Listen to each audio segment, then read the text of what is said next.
이런 말이 있더군요. 인생은 자전거를 타는 것과 같다. 균형을 잡으려면 움직여야 한다. 여러분, 가만히 있으면 당연히 넘어집니다. 어쩌면 누가 와서 넘어뜨릴 수도 있죠. 정신 차리고 야무지게 움직여보죠. 김남훈의 인파이팅 들어갑니다.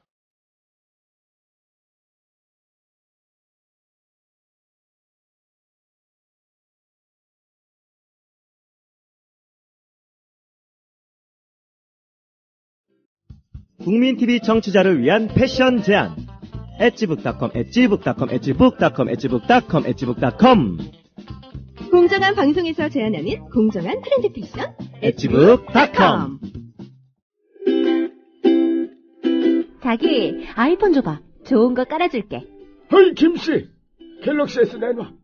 이거 내내 켜놓고 다녀봐. 좋아. 국민TV 라디오 스마트폰 앱을 깔아주세요. 혼자 듣기 아까운 방송 모두에게 골고루 듣게 해주세요. 아이폰은 앱스토어에서, 나머지 안드로이드 폰은 구글 플레이에 접속하셔서 팟빵을 입력하시고 팟빵 앱을 다운받으세요. 국민TV 라디오가 언제 어디서나 깨끗하게 들립니다. 어때? 좋지? 이게 진국이요.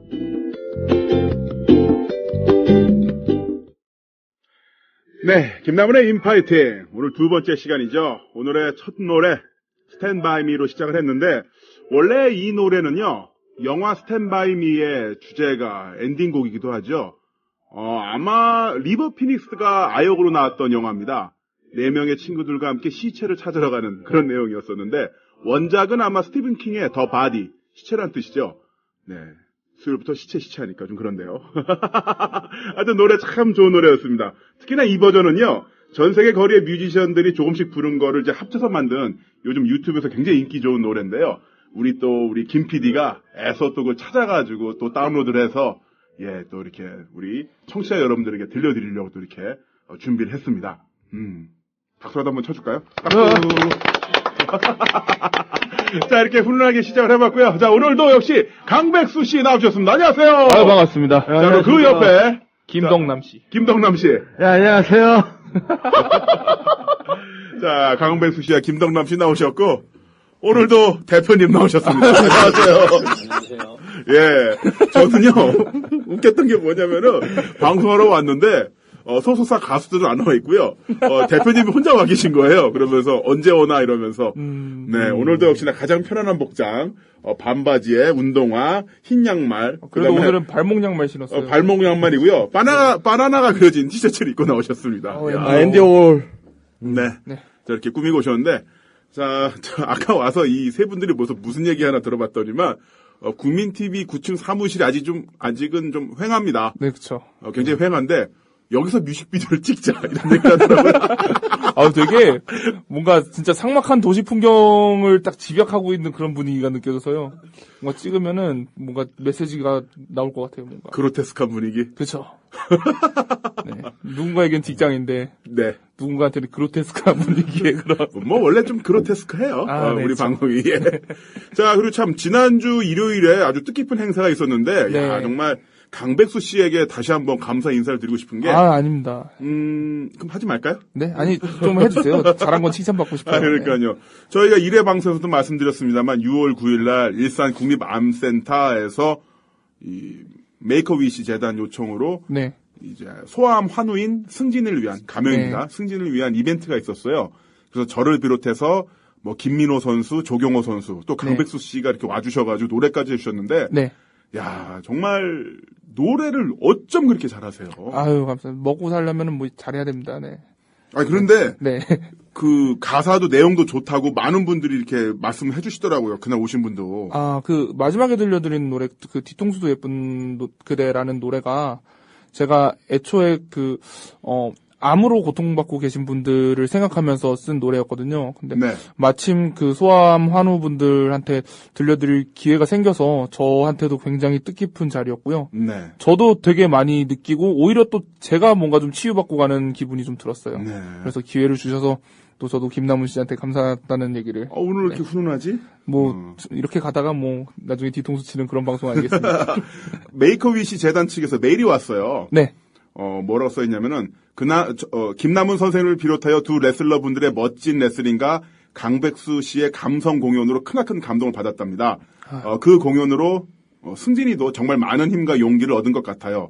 덕분에 2부에서도 시종일관 행복한 표정으로 위시데이를 즐길 수 있었습니다. 라고 메일을 보내주셨습니다. 아우, 다행이네요. 네, 그래서 이 자리를 빌어서 그날 같이 있었던 우리 소아암 환우들과 또 주인공이었던 승진에게 네. 자, 파이팅! 절대 지지 말라고 박수 한번 보내주세요. 네, 파이팅! 파이팅!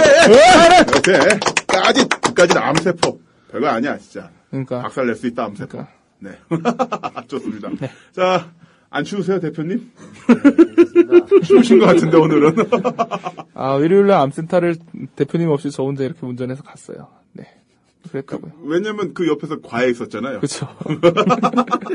어제 방송이 끝나고서, 우리 저번에 범규. 방송이 끝나고서 굉장히 심각한 어투로 전화를 받는 거예요. 우리 강백수 씨가. 네. 그래서, 뭔가 중요한 섭외나 녹음? 뭐 이런 일정인가 했더니만, 네. 어떤 전화였습니까? 그 과외 엄마가 원래 수요일날 그날도 과외가 있었는데 다른 날로 옮겼었거든요. 그 다음날로. 근데 엄마가 애한테 전달을 못 받고, 네. 네, 왜 안 오시냐고. 그렇죠. 연락이 오셔가지고. 그래서 과외 학생 학부모한테 전화가 와서, 예, 그래서 그게 제일 어려운 전화예요, 그게. 네. 네, 어머님, 저 시간 옮겼어요, 어머님. 하면서 그 과외2가 있어요. 그 과외2 얘기해보세요, 한번. 어머니 안녕하세요. 네. 요한이 우석이 영어 선생이에요. 좀 이렇게 약간 부드러운 느낌으로 이렇게. 네. 징그럽다. 어떻게 먹고 살려면 어쩔 수가 없어요. 그러니까요. 네. 학부모님들하고 통화할 때는 이렇게 돼요. 저도 이제 음악학원을 한 2년 동안 이제 거기서 근무를 했었거든요. 네. 한 달에 한 번씩 이렇게 전화를 해요. 부모님한테 이제 저희 원장 선생님, 교수님께서 이건 꼭 전화를 드려야 된다라고 해가지고 전화를 하면 항상 이렇게 말투가 돼요. 예, 안녕하세요. 네, 저, 누구 드럼 선생님인데요. 하면서 이렇게 말투가 돼요.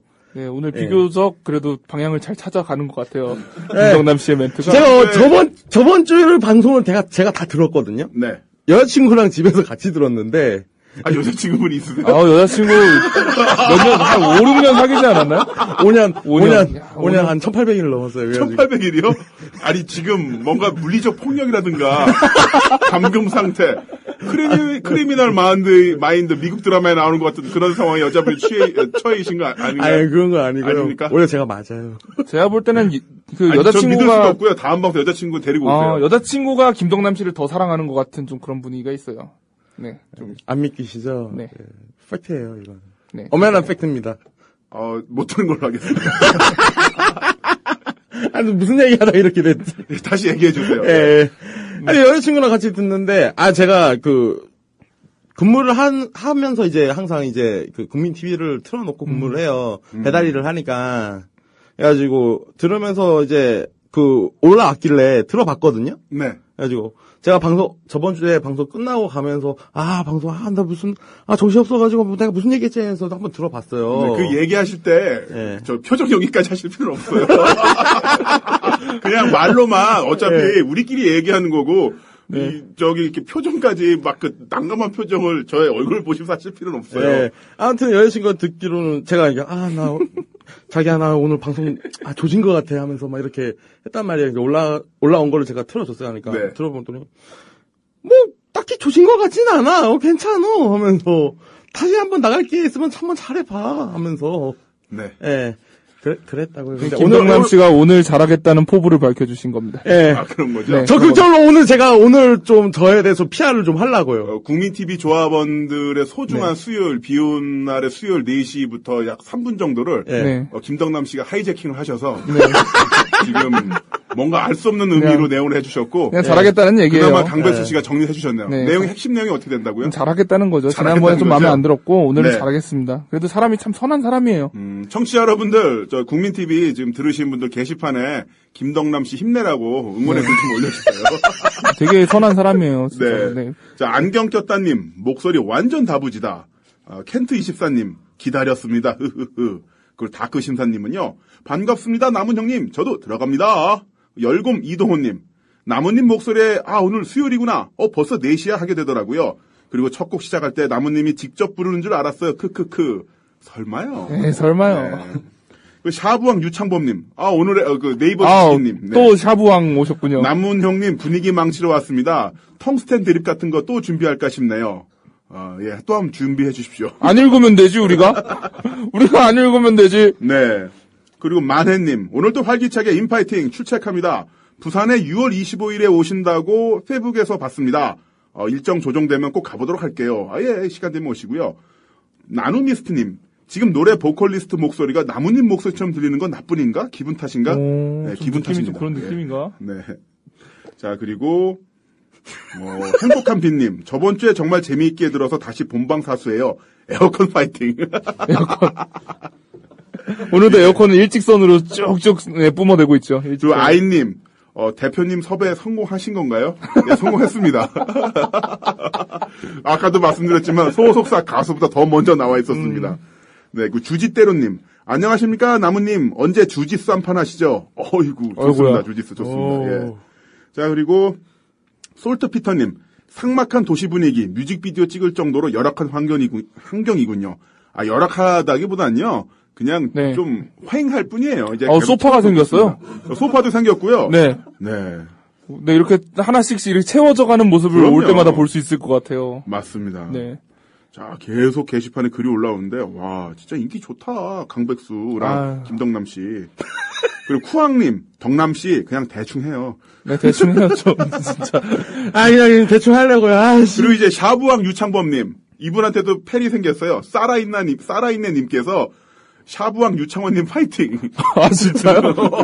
한번 뵙고 싶어요. 네. 김이 죽은깨님, 김덕남 씨 힘내세요. 호투핀너님, 덕남이 힘내라. 야, 호수풍경님 제일 재밌다. 제일 의미 있다. 아무튼 백수와 조씨 CD 샀어요. 아, 감사합니다. 강백수 CD도 좀 있으면 나옵니다. 아, 진짜요? 네. 네. 이게 잘 돼야 돼요. 잘 돼야 되죠. 네. 잘 돼야만 소속사 대표님이 지금 신혼이신데. 네, 대표님이 막대한 자본을 투자를 하셨어요. 앨범에다가. 네. 큰 금액이죠? 큰 금액이죠. 네. 그래서 대표님의 사활이 걸려 있어요. 사활까지. 네. 지금 중노년 마니아까지 얘기하신 건가요? 장난 아니에요, 지금. 대표님 실제로도 그렇습니까? 예, 그렇습니다. 지금 그러니까 이 사람이요, 인생을 네. 저한테 걸었어요, 저한테. 강백수 씨에게 인생을 걸으신 거죠. 그러니까 인생을 막 걸어, 막. 저한테 걸었어요. 어떡하냐. 우리 이거 공동구매 해야 되는 거 아니에요? 지금 대표님 인생에 걸려있대요, 이 삶이. 이 부부의 미래가 저한테 달렸어요. 그러지 말고 우리 CD를 사지 말고 그냥 모금 운동을 합시다. 대표님 돕기 모금 운동. 네, 많이 도와주세요. 그 홍대 놀이터 앞에 스무디킹 건물 4층에 펍을 오픈했습니다. 오. 네, 장사가 잘 돼야 할 텐데. 언제 이제 오픈하신 거예요? 예, 내일이나 한번 해볼까 지금 생각 중. 내일이나 해볼까 하고. 이게 내일을 생각하고 있는 거죠. 막 D- 며칠 해가지고 오픈 날짜를 이렇게 막 카운트를 하잖아요. 되게 그렇게 하죠. 내일 뭐 시간 되면 한번 해볼까, 오픈을. 자, 그런 마인드로 강백수 씨 CD도 제작을 하신 거죠. 그거는 그렇게는 안 되고요. 네. 여러 이해관계자들이 다 이렇게 섞여 있으니까, 예. 아무튼 굉장히 난감한 상황입니다, 지금. 네, 모두의 미래가 저한테 달려있네요. 네. 저의 미래도 강백수한테 달려있어요. 진짜? 네. 저 하는 지금 밴드가 없어요, 지금. 근데 저는 제 인생을 다 걸진 않았어요. 네, 뭐 과외도 하고 있고요. 네. 이 상황 어떻게 보십니까, 김덕남 씨? 예? 뭐 CD 망하면 과외하면 되니까. 예. 우리 요한이. 근데 솔직히 범규. 저도 지금 맥도날드 목동점에서 지금 일을 하고 있으니까. 네. 딱히 여기가 뭐 무너져도 저는 그냥 배달하면서 이렇게 뭐 매니저 승진 시험도 좀 노려보고. 자, 그러니까. 이럴 수도 있어요. 인생의 제 1안이 강백수 밴드고. 예, 그렇죠. 인생의 제 2안이 맥도날드 목동점 라이더. 항상 저는 도망칠 구멍을 항상 만들어놔요. 도망칠 구멍이 맥도날드 목동점 라이더. 라이더도 훌륭한 일이고. 네, 훌륭한 일입니다. 제 친구 중에도 하는 친구 있어요. 네. 이제 윤강철이라고 프로레슬링 챔피언인데. 네. 맥도날드 라이더예요. 어느 점? 미아 쪽이요. 미아 쪽? 예. 어디지? 아무튼 간에 좀 먼데, 아무튼 저는 맥도날드 목동점. 저희가 이제 신정 사동하고요. 네. 목일동 목사동하고, 네. 화곡 이동사동 8동을 이제 배달을 해요. 네. 네, 많이 이용해 주십시오. 이거를 들으시는 여러분들, 혹시 그 주민분들, 사곡동 주민분들, 혹시 시켜 드시고, 혹시 저를 보시게 된다면은, 뭐 가볍게 눈인사라도. 혹시 배달량이 많을수록 급여도 좀 올라갑니까? 제가, 그러니까 제가 이제 파트타이머가 네. 있고 풀타이머가 있는데 풀타이머는 이제 정해진 이제 시급 안에 그냥 배달 나가는 거고 저는 이제 풀타이머보다 시급이 좀 적어요. 네. 한 800원 정도 적은데 대신에 건당 400원을 받거든요. 건당 오늘 400원. 같이 비 오는 날은 건당 500원을 받습니다. 아, 비가 오면 또 돈을 또 더 주고. 야, 근데 오늘 장사가 안 돼가지고 1시간 일찍 조기 퇴근하고 여기 왔어요. 아, 진짜요? 이야, 정말 소중한 네. 저기를 하셨네요. 네, 그렇죠. 50cc 오토바이가 태우고 못 올라가요, 오르막을. 난 그 심정 나도 잘 이해를 했어. 오르막이 나오면 이렇게 돌아서 가고, 이렇게, 우회해서. 네, 스쿠터가 이제 대림에서 나온 커플이란. 커플 알죠? 예. 예. 아, 굉장히 힘들어요. 덕남 씨가 그 스쿠터 타면은, 예. 그 서커스에서 곰들이, 아우, 그런 이야기 무슨 많이 소리가 듣죠. 예. 저도 어렸을 때, 고등학교 다닐 때 스쿠터 타고 다니면은, 제 친구들이 그러더라고요. 나무라, 너 어제 봤는데, 너 공중부양하더라. 예, 저번 주에 이 말씀 하신 것 같은데. 예. 그냥 뭐 많이 처음 들었어요. 듣는 척하고 리액션 처음 하는 듣는 척 거죠. 해봐야죠. 방송은 그렇게 하는 아, 거야. 그러셨군요. 그러니까 그랬어요. 나루호도. 죄송합니다. 자, 이제 빨리 주제 들어가죠. 예. 아까 이제 얘기 나왔던 게 바로 네. 우리 강백수 씨가 과외 선생님이라고 했잖아요. 네네. 그래서 최근에 또 체벌에 관한 뉴스들이 종종 나오길래 네네. 그래서 한번 오늘 일부 주제는 네. 거창하게 예고할 때 체벌의 사회학. 그러니까 애들이 패야 되냐 말아야 되냐 그 얘기죠. 그렇죠. 예. 네.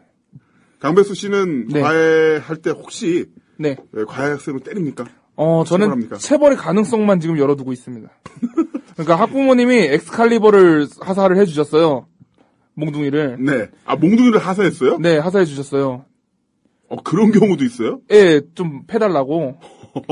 그래가지고 이제 이 몽둥이를 마치 핵무기처럼 사용을 하고 있는 거죠. 실제로 터뜨리지는 않는데 아하. 뭔가 이걸로 위협을 하면서 계속 그 경수로 이렇게 원자로 지하 핵실험을 하면서 그쵸. 북한의 괜히 김정은처럼 몽둥이 한 번씩 이렇게 국제적인 휘둘러가면서 어떤 지원과 관심을 유도하기 위한 국면 전환을 위한 어떤 강공용으로 그쵸. 전쟁 억지력을 이제 한. 네, 애들의 개김 억제력을 개김 업체를 생산을 위해서. 네, 애들이 개기진 않아요. 그래서 네.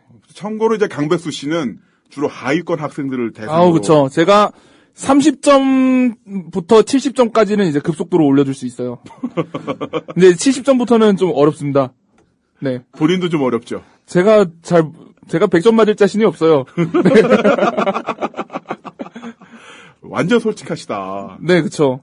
어쨌거나 근데 그런 거예요. 원래 가르치는 사람은 학생보다 조금 잘하는 사람이 학생 눈높이에서 잘 가르치지 학생보다 많이 잘하면은 잘 못 가르쳐요. 아주 묘한 정당합니다. 네, 그쵸.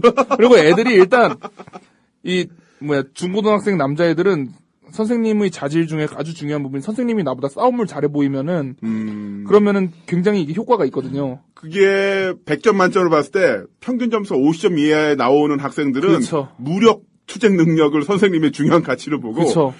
이제 70점, 80점 위로 올라갈수록 네. 더 이제 많이 알고 있냐 이거로 판단을. 네, 선생님이 책에다가 밑줄을 그는데 손목에 문신이 있는 거죠.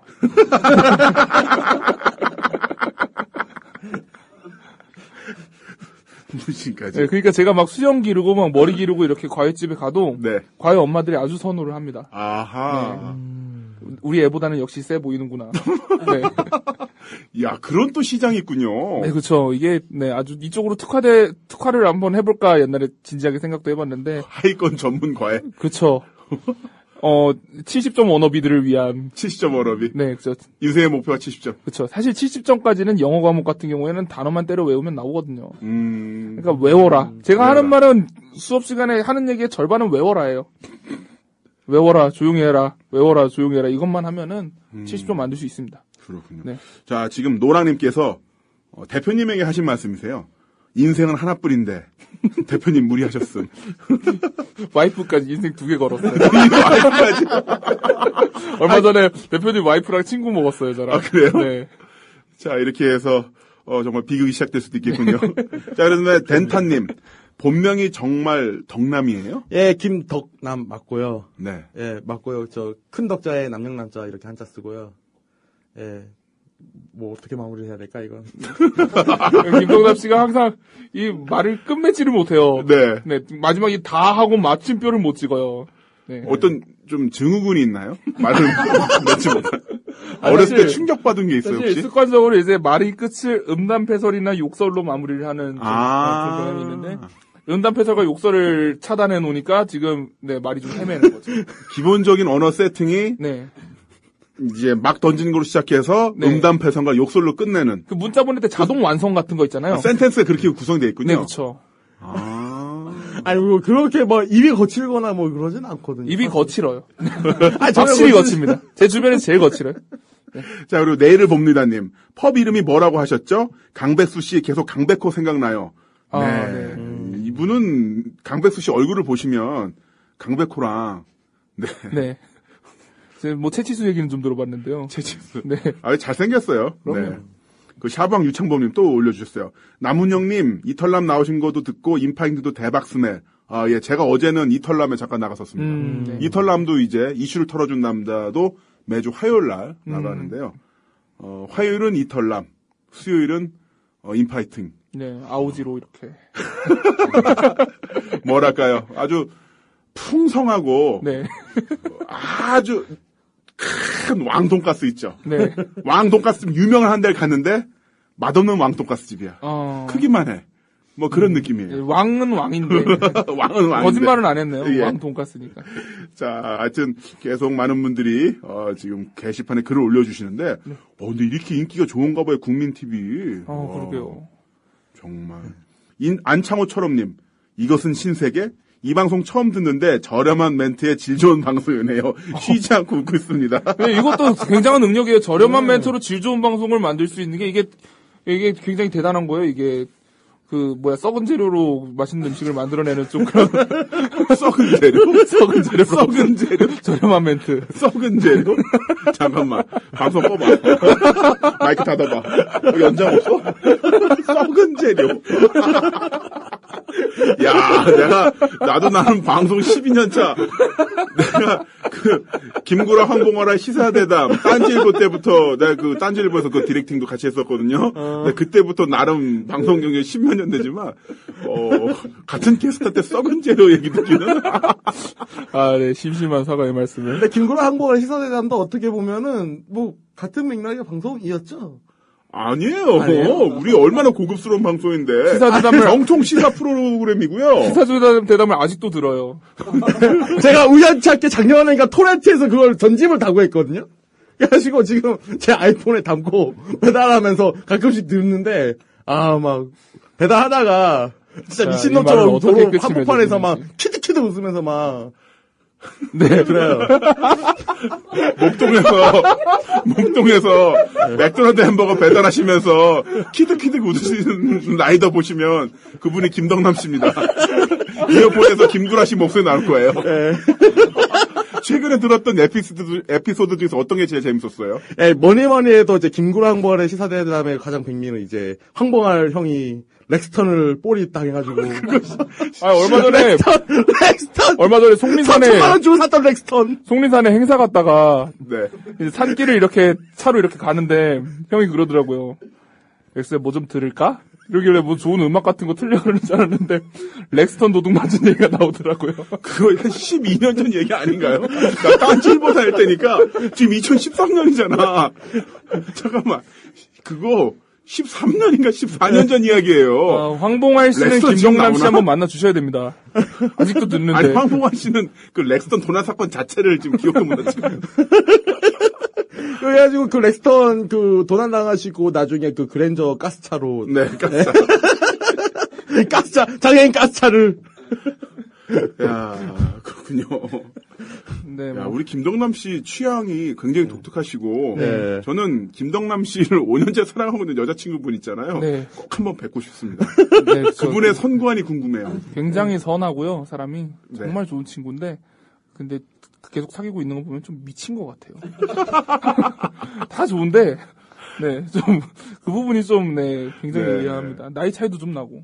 네, 나이 차이 그렇게 많이 나진 5살 않는데. 차이. 5살 네. 연상이에요? 5살, 저보다 5살 어리죠. 5살 어린 여자친구가 5년째. 예, 제가 26살 때 그 친구가 이제 21살이었는데. 예, 그만 이제 술김에 그냥 고백을 했다가. 고백을 했어요? 어떻게 고백을 했어요? 근데 그날이 그 친구 생일이었어요, 사실은. 그 친구 생일이었는데 그 친구도 이제 생일날 정남 씨가 고백을 한 김덕남이 생일빵이었던 거죠. 그 친구한테. 아니야, 난 나름대로 진짜 로맨틱하게 고백을 했어. 줘요.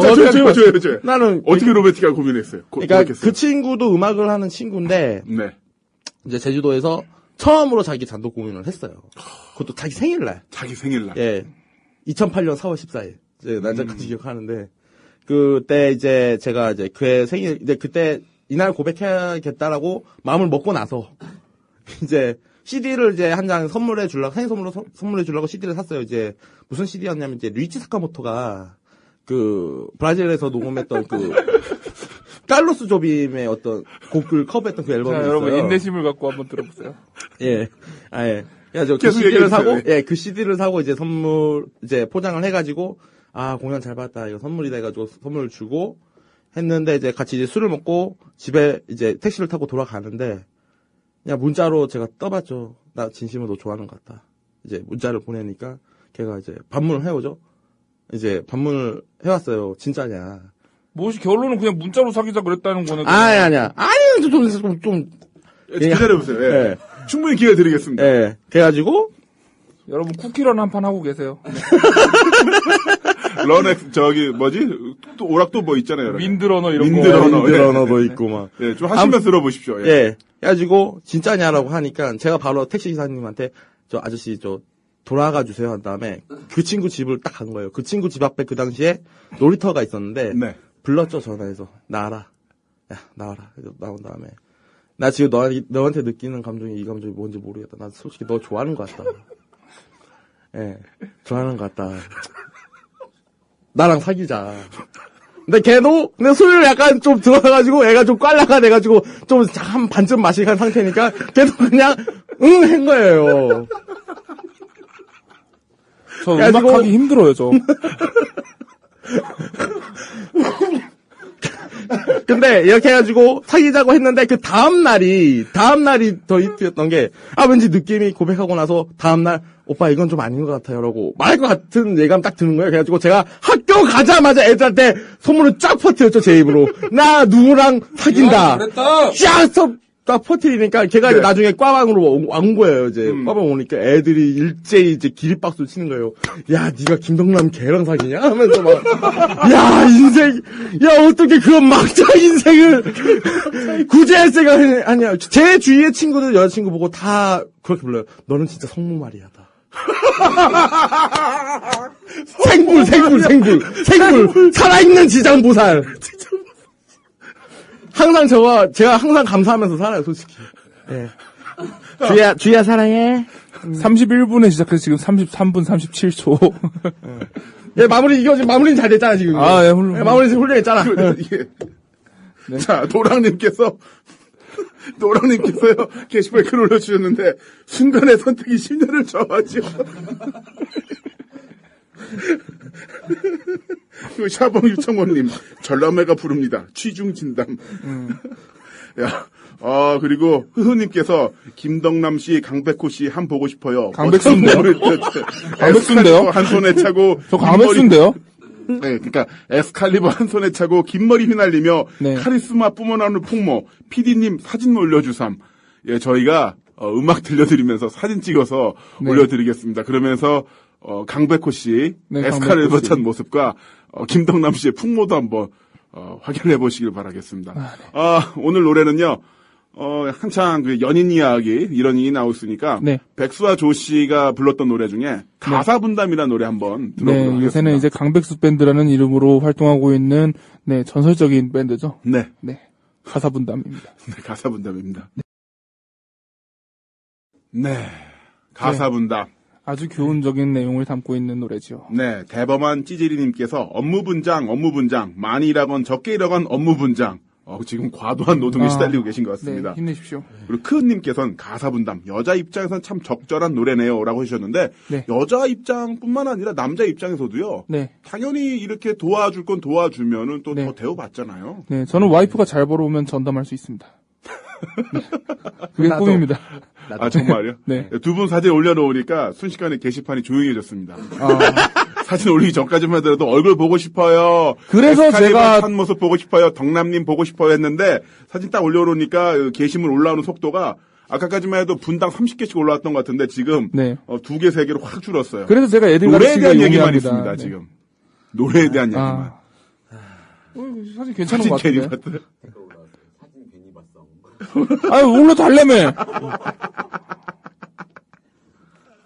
참고로 저는 원래 지금 달래서 퇴근하고 왔기 때문에 지금 상태가 좀 말이 아니긴 한데요. 저는 비비크림까지 발랐어요. 사장님 대단해요님께서는 노래 잘해서 다행이십니다. 사진 괜히 봤어요. 왜들 그러지? 왜들 그러지? 그러게. 이해가 안 가네. 네, 다들 노래 얘기로만 가고 있네요. 네. 못 볼 걸 봤다는 겁니다. 그렇습니다. 자, 그러면 뭐 이제 본론 들어가 네. 볼게요. 체벌에 대해서 왜 제가 이야기를 드릴까 하면은. 네. 잠깐만, 진정이 안 돼서 아직까지도. 예. 이제 진정됐나요? 네네, 괜찮습니다. 제가 진정이 안 됐었죠? 죄송합니다. 얼마 전에 뉴스가 나왔어요. 이게 뭐냐면은, 이제 국민일보 뉴스인데요.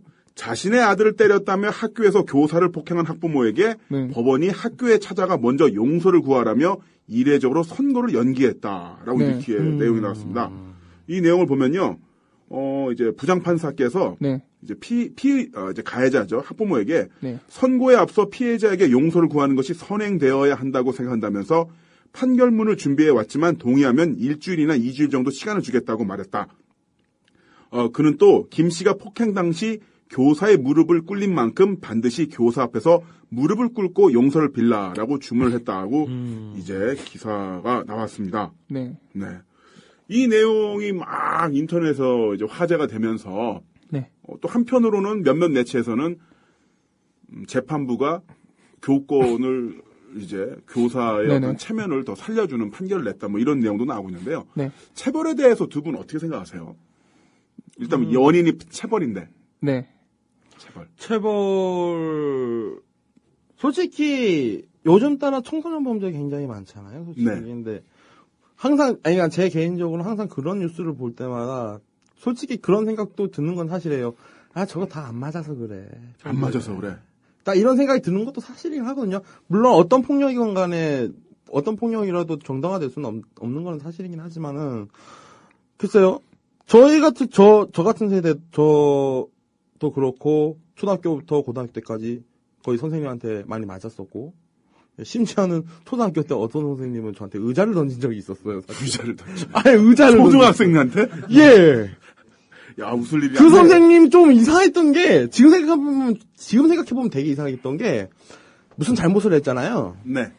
그럼 때리는 것까지는 좋단 말이에요. 근데 때리는 것까지는 좋은데 애들 앞에 세워놓고 이상한 인민재판식으로 세워가지고 좀 망신을 주는 그런 성향이 있어서 저희 그때 초등학교 때 그 선생님이 문제가 있는데. 예, 그래가지고 의자를 던지질 않나 해가지고 지금 생각해 보면은 굉장히 부당한 대우인데 그때 당시에는 어리니까 잘 몰랐죠. 해가지고 굉장히 학교 생활이 조금 힘들긴 했었어요, 솔직히 해가지고 그랬던 적도 있었고. 네. 그렇군요. 네. 힘들었다는 거죠, 체벌 때문에. 예. 근데 본인이 체벌은 인정하는데 본인은 체벌 때문에 힘들었더라고.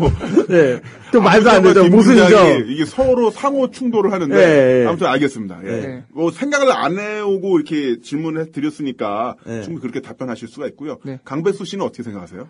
저는 일단 체벌이 필요하다는 입장이에요. 네. 그 가르쳐 보는 경험에서도 그렇고.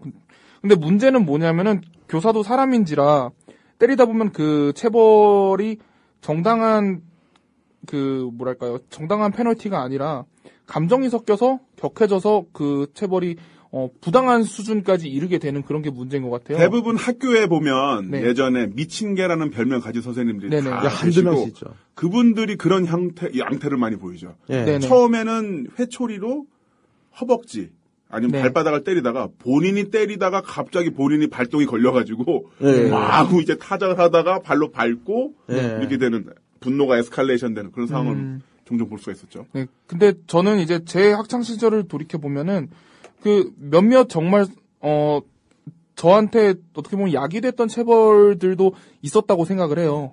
저한테 지금의 제가 이렇게 올바르고 성실한 청년으로 자랄 수 있게끔 만들어준 체벌도 분명히 있었다고 생각을 하는데 그 체벌이 잘못됐군요. 근데 이제 몇몇 제가 전혀 동의할 수 없는 지금 생각해도 전혀 동의할 수 없는 몇몇 체벌에 대한 기억이 있어서 그래서 저는 체벌이 규제가 필요한 거는 맞는 것 같아요. 어느 정도 이제 정당한 체벌이 네. 있어야 된다는 그런 쪽은 맞는데 또 체벌이 없어야 하냐라고 누군가 이야기한다면 거기에는 동의할 수 없을 것 같아요. 그 아까 뉴스를 보면요. 네. 몇몇 뉴스에서는 그냥 그 가해자 학부모에게 이제 피해자 교사에게 찾아가서 네. 무릎 꿇고 사과하라 이렇게 네. 이 얘기만 나와 있는데 다른 기사를 찾아보면요. 그 판사가 결국 그 같이 쌍방으로 입건을 했어요. 네. 그 교사도 정도를 넘어선 체벌로서 이거는 정도를 넘어섰다. 그래서 교사도 결국 처벌은 받습니다. 불구속 상태에서 입건이 된 거죠. 네. 그러니까 결국에 쌍방 폭력이 된 건데요. 쌍방 폭력은 아니지만은 이제 교사는 학생에게 정도를 넘어선 체벌을 가함으로써 법적인 책임을 묻게 된 거고, 네. 학부모도 어쨌든 보복 폭행으로서 네. 처벌을 받게 된 상황이 된 거죠. 이게 본다면은 이런 뉴스가 나오면서 이 뉴스에서도 학교랑 교육 당국, 정부의 이 책임 소재가 다 사라져 있어요. 네. 학생과 학부모와 교사. 네. 그러니까 학생과 학부모 사이, 학생과 이제 교사 간의 어떤 대립 관계로만 네. 이게 비춰지고 있는데 여기서 문제가 있다는 거죠. 마치 이거는 군 가산점 논란에서 군대를 다녀온 사람과 다녀오지 않은 사람 또는 남자와 여자의 대결로만 이게 비춰지면서 정작 청춘의 시기에 저렴한 비용으로 청춘의 노동력, 남자들의 노동력을 어떻게 본다면은 정말 저렴한 가격으로 갖다 쓰는 그렇죠. 국가와 정부, 군대에 대한 의무, 책임 이런 거는 다 없어져 버렸어요. 네. 그 논란이 국방비는 그렇게 쓰면서 그러면서 결국은 이제 우리들끼리 각자 도생하면서 니들끼리 싸워라 이렇게 이해가 되는 건데 저는 개인적으로는 체벌에 대해서 반대하는 편입니다. 네. 제 개인적인 얘기 드리면. 그리고 체벌이 필요하다면은 네. 그 수준과 정도에 대한 어떤 명백한 규정이 필요하다고 봐요. 네, 맞습니다. 아까 강백수 씨가 이야기한 것처럼 처음에 회초리로 허벅지나 아니 발바닥을 때리다가 선생님도 사람이거든요. 네. 특히나 고등학생 정도 되면은 19살, 16살, 17살이잖아요. 네. 선생님들 막 부임하신 분들은 뭐 20대 후반, 30대 초반이니까 연령 차이도 얼마 안 나요. 네. 혈기왕성하잖아요. 그 폭력이라는 게 전 프로레슬링 선수도 활동을 하고 있습니다만은 쓰면 쓸수록 양의 피드백을 갖고 오게 됩니다. 인간이라는 건 결국 좀 더 그 어떤 근원적으로 폭력적인 방향으로 발산하는 게 바로 본능이거든요. 네. 이성인 어떤 합수를 통해서 그걸 억누르는 거고요. 그렇게 되는 건데 그런 부분에 대해서 정말 그 체벌이 필요하다면은 네. 선생님들도 그 체벌을 가는 방법에 대해서 훈련을 받아야 되지 않을까. 그리고 저는 그런 거 없이 그냥 체벌 허용되니까 몽둥이 던져주면서 너 이렇게 해. 그러다 하지만 만약에 잘못되면 법적인 책임은 교사 너한테 다 가는 거야. 네. 이거는 교사 선생님한테도 이거는 온당한 저희가 아니죠. 그리고 저는 또 생각해본 방안이 선생님이 학생을 체벌을 할 때 학생이 어떤 잘못을 했을 때 그 순간 바로 체벌을 해버리는 경우에 사고가 날 수 있다고 생각해요. 바로 손이 머리로 올라가는. 그쵸. 얼굴로 올라가는. 제 생각에는 체벌을 하는 그 선생님도 어떻게 보면 생각할 시간이 필요하다는 네. 거죠. 이 아이의 잘못과 어쩌면 또 가르치는 입장엔 내 잘못이 있지는 않았을까를 충분히 생각할 시간이 좀 필요한 것 같아요. 그 이후에 체벌이 이루어지는 게 좀 필요한 것 같아요. 그러니까 학생과 대화가 먼저 선행되고 그러니까 체벌이라는 것도 정당한 교육적 네. 수단으로서 자리 잡기 위해서는 네. 그 정도와 방법의 선택에 대해서 이성적으로 선택을 해야 되는데 네. 사람이다 보니까 분노로서 반응하는 그냥 왈칵 뒤집는 네. 결국 교사도 자기 감정을 터뜨리는 형태로 가는 경우가 종종 있으니까. 네, 맞는 입장에서도 맞으면서 알아요. 이게 사랑의 맨지 아니면 열받아서 때리는 건지 맞으면서도 안단 말이죠. 네, 그래서 그 열받아서 때리는 체벌 같은 거는 당연히 없어져야 된다고 생각해요. 네, 네, 뭐 화를 폭력으로 풀 수는 없는 거니까요. 맞습니다. 근데 정말로 사랑을 담은 어떻게 훈육의 수단으로서의 체벌은 어느 정도 규제가 있다면 또 이렇게 표현해도 될까요? 체벌이 약간 종량제처럼 그렇게 좀 기준이 있었으면 좋겠어요. 네, 기준은 외국 같은 네. 경우는 있습니다. 기준이 네. 그런 것들이 네. 어떤 회초리로 어디 부위까지 가능하고 네. 기본적으로 안면 타격 다 금지돼 있죠. 네. 네, 당연하죠. 예, 우리나라처럼 이제 맨주먹으로 얼굴 그대로 날리는. 네. 예, 물론 그것까지는 저도 체벌이라고 보지는 않습니다만은 저는 또 하나 이게 체벌 관련 기사들을 보면 밑에 댓글들을 살펴보면 우리 때는 정말 선생님 때 발로 밟혔다. 네. 너네들은 그 맞는 것도 아니다. 이런 식으로 댓글들이 많이 달리는데 이게 저는 참 무서운 부분이라고 봐요. 뭐냐면 자신이 겪었던 고통과 또는 역경을 나는 넘어섰으니까 네. 그걸 하나의 기준으로 보는 거죠. 네, 맞습니다. 그걸 하나의 기준으로 보고 너네도 맞아야 돼. 네. 그 대물림이 되게 무서운 것 같아요. 지금 근데 아까 본인 그렇게 얘기하셨잖아요. 네, 근데 그러니까 초등학교 때 의자로 맞았다고. 네. 아니 그러니까 나도 의자로 맞았으니까 너네도 의자로 맞아. 이건 절대 아니고 솔직히 이게 폭력의 대물림이라는 게 정말 무서운 게 군대 가도 그렇잖아요, 사실. 야, 우리 때는 뭐 사실 이랬다 예, 죄송합니다. 네. 김덕남 씨한테 갑자기 질문 던졌으니까 정리가 안 됐으면 그렇게 말씀하실 수가 있어요. 정남 씨가 나쁜 사람이라는 게 절대 그런 얘기는 아닙니다. 그런데 그게 바로 인간이 갖고 있는 속성이거든요. 네, 그렇죠. 내가 어떤 큰 역경, 큰 트러블을 어쨌든 버텨냈어요. 버텨냈을 때 그걸 하나의 기준점으로 잡습니다. 기준점으로 잡고 그거를 본인이 살아가는 어떤 하나의 지침으로 삼는 거죠. 예를 들어서 뭐 어버이연합 이런 분들이 네. 야 우리 때는 진짜 전쟁 나고 너무 힘들었고 그때는 피식도 못 먹었어. 너네들은 정말 호강하는 거야. 이렇게 말씀하시잖아요. 네. 그 부분 이해를 해요. 이해를 하는데 그거를 어떤 자기 자신을 다스리기 위한 도구로 삼는 게 아니라 이제 타인에게도 그 기준을 계속 강제로 적용을 시킨다는 거죠. 그쵸. 여기서 문제가 발생할 수밖에 없거든요. 바로 체벌도 그런 부분이 있지 않나. 네. 이거 어떻게 보면 자기개발서적인 내용인데 사실은 본인한테도 안티 자기개발서적인 내용이 되는데 네. 본인한테도 좀 문제가 될 수가 있어요. 뭐냐면 항상 그 자신의 어떤 그 고통의 역치를 그 시점으로 잡아둔다는 거죠. 가장 힘들었던 시기. 그러다 보니까 자기의 감정을 잘 표출하지 않고 결국 좀 더 스트레스가 쌓이게 되는 그런 상황이 반복이 되는 겁니다. 네, 그렇죠. 그러니까 특히나 중년 남성들이 많이 그러죠, 우리나라. 네. 자기가 겪은 것보다 작은 고통에 대해서 상대방이 힘들어하는 모든 것들을 다 징징댄다고 얘기를 하니까요. 네. 그런 부분은 안 될 것 같고요. 또 하나 뭐 선생님들한테도 이야기 드리고 싶은 게 우리나라에서 엄마와 선생님 이 두 직종 어떤 사회적 기능을 하는 직종에 대해서는 지나친 숭고함을 부여하는 것 같아요. 네. 엄마는 숭고한 모성으로서 무조건 애를 돌봐야 되고 선생님도 엄청난 사명감으로서 제자들 돌봐야 된다라고 얘기를 네. 하는데 그런 식으로 엄마도 어떻게 본다면 가사 노동하는 노동자고 네. 선생님도 분명히 지식 노동자로서의 어떤 그 기능을 하고 있는 건데 노동자로서 보지 않고 어떤 숭고함의 의미로서 덧칠을 하다 보니까 이분들한테 가는 스트레스가 엄청난 거죠. 그렇죠. 네. 사실 체벌을 학교 교육을 정상화하기 위해서는 교권, 선생님들에게 몽두를 들게끔 하는 게 아니라 네. 선생님들 잡무 다 싹 다 없애고 선생님들에게 좀 더 휴식 시간을 주고 좀 더 많은 그 급여를 제공함으로써 이분들이 정말로 제자들과 웃으면서 함께 쓰는 시간을 만든다면은 정말 가르치고 학생들과 함께하는 시간에 집중할 수 있는 환경을 그러니까요. 좀 그런 부분은 다 빼놓고 선생 대 학생의 대결, 네. 선생의 폭력 대 학생의 폭력 이런 식으로 대결 구도로 몰고 가면서 결과적으로 문제의 책임이 있는 교육당국과 정부는 싹 다 빠진다는 거죠. 네. 야, 그러니까 오늘 왜 이렇게 갑자기 이렇게 주제를 잘 잡아서 갔지? 그러게요. 이게 근데 제 생각에 이렇게 주제가 잘 잡힌 게 네. 남은 쌤도 학교 다닐 때 많이 맞으셨을 것 같은데. 저요? 네. 제가 안 맞았을 것 같습니까? 저도 많이 맞았거든요. 저는 프로레슬링 훈련생 때는 많이 네. 맞았어요. 네. 맞았는데 난 무슨 생각했냐면 내가 이렇게 맞은 거가 좀 부당하다고 생각을 했어요. 네. 그 부당함을 내 후배들한테는 결코 음. 전해주고 싶지 않다라고 네. 생각을 해서 네. 저는 실제로 제 후배들한테 손찌검 한 번도 한 번? 안 하진 않았다.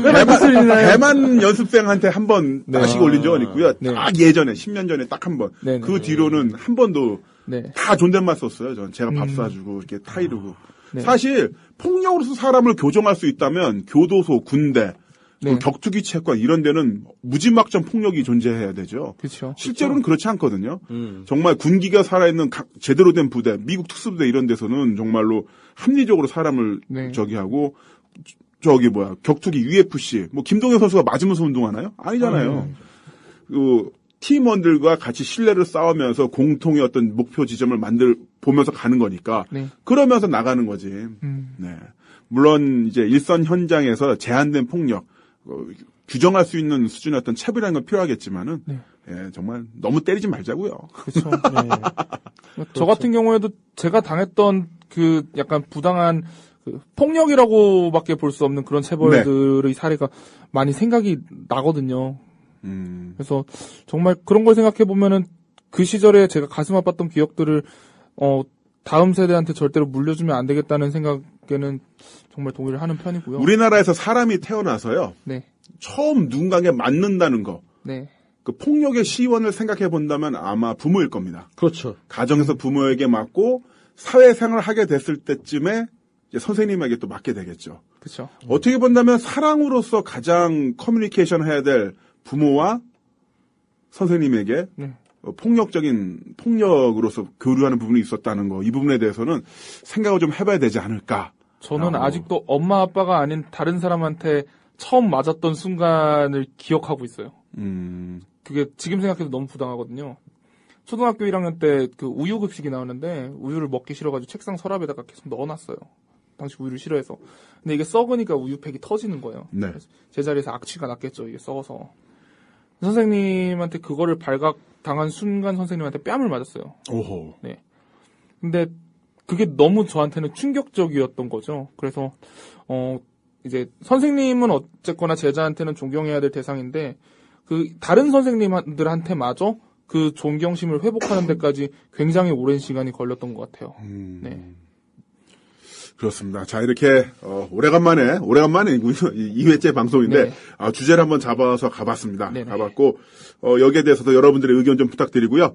자, 1부 끝곡으로 서태지 아이들 노래 들어보는 겁니까? 네. 네, 시대 유감 한번 들어보도록 하겠습니다. 예. 김동완 씨 왜 이렇게 좋아하세요? 아니, 제가 요즘 계속 얘기해보세요. 예. 제가 국민 TV도 많이 듣지만 저 옆 동네 해화동에 있는 그 방송도 좀 많이 듣습니다. 자, 노래 듣겠습니다. 볼륨 켜주세요.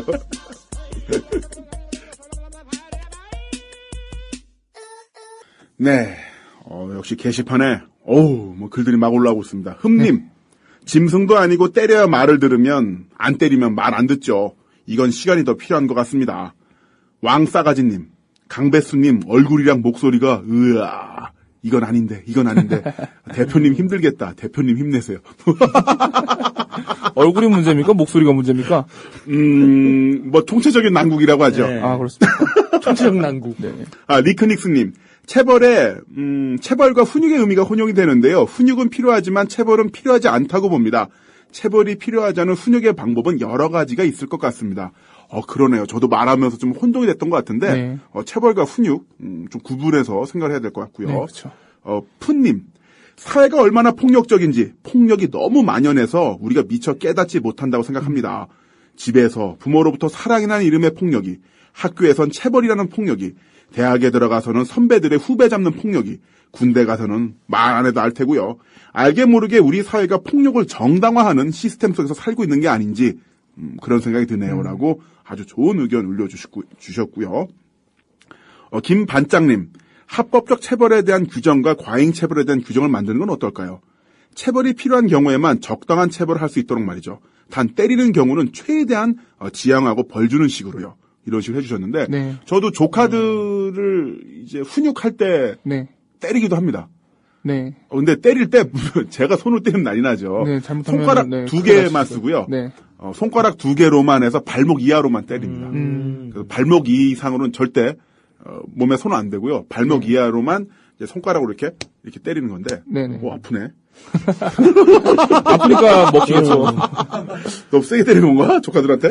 아파요 좀. 네, 그쵸. 조카들 손만 하겠네요. 한번 지금 맞아보실래요? 아, 손가락 2개. 꼭 맞아야 되나요, 제가? 한번 맞아보세요 한번. 겁나 아픈데요? 그렇구나. 안 되겠다. 몽둥이로 때리시는 게 나을 것 같아, 차라리. 그게 더 아파요. 하나로 줄일게요. 공격력을. 예. 그렇군요. 자, 그리고 노마드님. 체벌은 그냥 폭력입니다. 잘못하면 맞아야 한다는 생각 자체를 심각하게 생각하지 않다는 게 더 문제입니다. 이렇게 해주셨고요. 자, 그리고 흔님. 와, 숨 막히는 이 진지함. 네. 저희도 숨 막힌 줄 알았어요. 네, 미칠 것 같아요. 네. 예, 자, 이렇게 해서 1부, 체벌에 대해서 한번 알아봤고요. 이제 2부 순서로 넘어가 볼 텐데요. 네.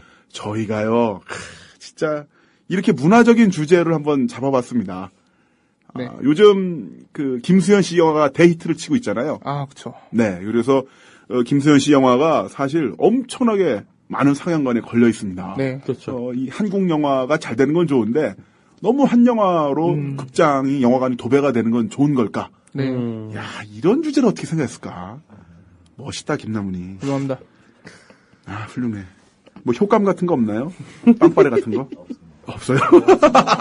자, 이 주제를 심도 깊게 한번 여쭙기 위해서 영화 평론가 최강희 선생님을 모셨습니다. 안녕하세요. 네, 안녕하세요. 네, 반갑습니다. 예. 야, 또 선생님 자 뒤에 붙이지 마세요. 그럼 어떻게 부를까요? 노인네 된 것 같아요. 예? 최강희 씨라고? 예, 최강희 씨라고 해줘. 아, 진짜요? 편하게. 예. 우리 최강희 씨는 파워 네. 트위터리안으로도 유명하시죠? 신의 아고라. 시네마고라. 아고라는 저 다음에. 시네마하고 이제 네. 광장을 뜻하는 아고라. 네, 시네마고라. 예. 아, 시네마고라. 예, 예. 네. RT 많이 내시잖아요. 한번 글을 올리면. RT가 예, 꽤 되는 편이고 욕도 많이 먹어요. 워낙 거칠게 얘기를 하다 보니까. 네. 예. 그래서 제가 이렇게 순화된 어떤 그런 언어들을 잘 못 쓰거든요. 그러니까 아름다운 언어 이런 거 좀 닭살돋아 하는 그런 스타일이에요. 네. 그래서 딱이십니다. 저희 방송에. 가끔 가다가 저랑 성향이 좀 비슷하신 것 같아요. 일단 그 그렇구나. 출연진 아, 네. 외모를 한번 보세요. 저는 좀 마음은 여린 편이에요. 왠지 위협감이 느껴지는. 바로 이대로 우리는 채권 출신 업무를 할 수 있어요. 예, 게시판에 글 올려주십시오. 35% 선납금 띄고 받고 채권 출신 업무 들어가겠습니다. 예. 아니 여기 그 스튜디오도 무슨 저기 컨테이너 같은 데다가 만들었는데다가 여기 또 진행하시는 분들도 인상이 이러니까 네. 갑자기 어디 저기 무슨 납치되어가지고 공사장 같은 공사장. 방송하고 있는 게 맞나 이런 생각이 듭니다. 혹시 올 때 그 각서 쓰셨죠? 밖에서. 진짜 보였어. 그 장기 적출에 대한 동의서. 아니 또 들어오는데 국민 TV 쭉 들어오는데 아무것도 없어요. 저희 아무것도 없어요. 아무것도 없어 텅텅 비어 있는 거야. 그래서 여기서 뮤직비디오 찍는다고. 예, 그러니까 왜 영화 같은데 보면은 꼭 이런 동네가 이런 네. 이 분위기가 왜 조폭들의 은진짜 뭐 네. 이랬잖아요. 그래서 야 이거 정확하게 알고 썰렁한 있었습니다. 되게 네. 이상하다. 아기 현재 의료진이 대기하고 있고요. 예, 최강희 씨의 각 장기는 전 세계 곳곳으로 네, 좋은데. 좋은 데로 갈 겁니다. 네, 좋은 일에. 예, 좋은 일에. 백만장자 몸속에 들어가거든요. 아 열심히 저기 방송할게요. 아, 그렇습니다. 봐주세요. 네. 아, 예, 지금 네. 가자동님께서 네. 트위터에서만 배웠던 최강희님이 오시다니 반갑습니다. 이렇게 올려주셨고요. 야, 수유리님은 김남훈 씨 세렝게티 카페 업로드 왜 없나요? 예, 망했어요. 망했어요. 예, 제가 한때 했던 팟캐스트인데 뭐 그렇게 됐습니다. 네. 뭐 우울한 얘기를 또 해주시네요. 그런 얘기를 하세요. 왜. 그러니까 네. 힘들었는데. 뭐 워낙 김남훈 씨는 캐릭터가 새로운 일에 계속 도전하고 망하고 그게 인생 그 자체이기 때문에 뭐 하나 진짜 피곤하겠다. 네, 망하는 거에 대해서 이렇게 일희일비하는 그런 분은 아니에요. 제가 알기로. 네. 꼭, 안 하는 건 아니고요. 예, 사실, 이 자리에 있는 것도 저한테는 사실. 몰라, 이것도 언제 또 망할지. 아닙니다. 국민TV 우리 조합원 여러분들의 많은 정성으로. 정말 잘 되고 있고요. 저도 뭐 국민TV 얘기는 많이 들었는데, 이렇게 직접 참석해서 얘기를 하니까 참 기분이 좋네요. 왜냐하면 또 오늘 주제가, 뭐, 김남훈 씨가 잡으신 그 영민한 주제. 그렇죠. 네, 스크린 독과점에 대한 주제가 제가 뭐 KBS나 이런 다른 그 공중파 방송국에 가서 할 수 없는 얘기들이에요. 왜냐하면 그 사람들은 이런 얘기를 듣고 싶어 하지 않아요. 골치 아프니까. 골치 아프니까. 예, 그냥 이번 주에 개봉하는 영화 중에 뭐가 재밌냐. 뭐 요런 얘기나 그냥 영화평론가한테 듣고 싶어 하지. 제가 정색하고 뭐 지금 극장가의 스크린 독과점 이거 문제입니다. 이렇게 얘기하면 그런 얘기 하지 마세요 그런다고요. 제가 그래서 어제 기사를 하나 봤어요. 국민일보 기사인데요. 네. 친절한 쿡 기자라고 되어 있고 제목이 퇴근하고 뭐 볼까? 어차피 은밀하게 위대하게밖에 못 봅니다. 그렇죠. 기사 제목인데요. 이분 이제 기자분께서 그 서울 시내 25개 CJ CGV 극장을 모조리 아주 무식하게 다 알아보셨대요. 그러면서 저녁 7시 반에 퇴근한 이후에 볼 수 있는 영화가 무엇이 있을까 찾아봤더니만 기본적으로 CGV 목동에서는요. 총 8개 상영관에서 8개 상영관 중에서 6개 관에서 은밀하게 영화를 상영하고 있었고요. CGV 성신여대 입구에서는 5개 상영관 중에서 3개 관이 네. 은밀하게를 상영. CGV 김포공항은요, 9개 관 중에서 5개 관이 은밀하게를 상영. CGV 강변은 11개 관 중에서 5개 관에서 상영. 그러니까 사실 실제적으로 어젯밤을 기준으로 해서 이 극장에 가서 은밀하게 위대하게 이외의 영화를 선택권 자체가 없고요. 그 외에 다른 영화 뭐 있냐면 스타트랙 다크니스. 이 2개가 싹 다 저기 되니까 영화 선택권 자체가 없는 거죠. 이거 은밀하게 이외에는 볼 수가 없는. 그래서 이런 부분에 대해서 사실 저도 멀티플렉스를 좋아해요. 영화 보러 자주 가는데 처음에 멀티플렉스 시스템이 우리나라에 들어왔을 때 그분들이 이야기했던 멀티플렉스의 장점이 뭐였냐면은 소비자들이 영화 관객들이 다양한 영화를 볼 수 있게끔 우리가 제공하겠다. 이렇게 이야기를 하셨거든요. 예전에는 저도 송탄인데 송탄에 삼보극장, 제일극장 2개가 있었어요. 삼보극장 입장료가 500원, 제일극장이 300원. 스크린이 하나죠. 하나니까 볼 수 있는 영화가 1년에 삼보극장은 1년에 6개월이 조수였어요. 6개월이 조수. 그 당시 장관 상영으로 이렇게 가니까. 예, 조스를 6개월, 007 문레이커를 3개월. 그리고 가수 누구죠? 그분 혼혈 가수분 있죠. 그분. 윤수희 씨. 그분 말고 왜 여자분. 인순이 씨요? 인순이 씨. 인순이 선생님이 주연한 영화가 있었어요.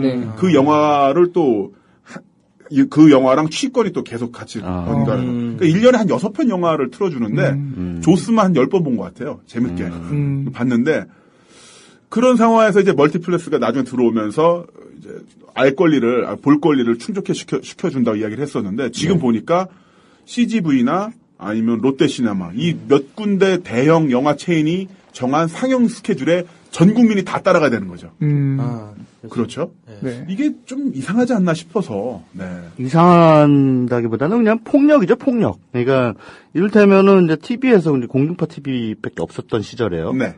뭐 케이블이 없었던 시절에는 뭐 이를테면 올림픽 중계나 뭐 이런 거 할 때 다양한 경기들이 이제 펼쳐지잖아요. 근데 보면은 우리 메달 따는 선수들 있잖아요. 그 경기면 세계 방송국이 다 하고 앉아 있잖아요. 네. 그러니까 다른 채널 보고 싶어도 다른 프로그램을 보고 싶어도 볼 수가 없는 거죠. 그러니까 공중파 방송은 세 개가 한 경기를 그냥 다 보여주니까. 그러니까 그런 경우에는 이제 전파 낭비다 이런 이제 지적도 있곤 했는데 요즘엔 뭐 케이블 다른 방송들이 많으니까 그런 것들이 좀 그런 행포를 부린다고 하더라도 우리가 선택권이 있는데 극장 같은 경우에는 극장이 그렇게 아까 말씀하신 대로 10개 관에서 6개, 7개 이렇게 상영해 버리면은 다른 영화를 보고 싶어서 가더라도 자기가 원하는 영화가 없는 거예요. 있어도 25시 10분 맞아요. 이따위로 상영이 배정을 해버려요. 25시 10분이면은 영화 끝나면 새벽 3시가 되는데. 그렇죠.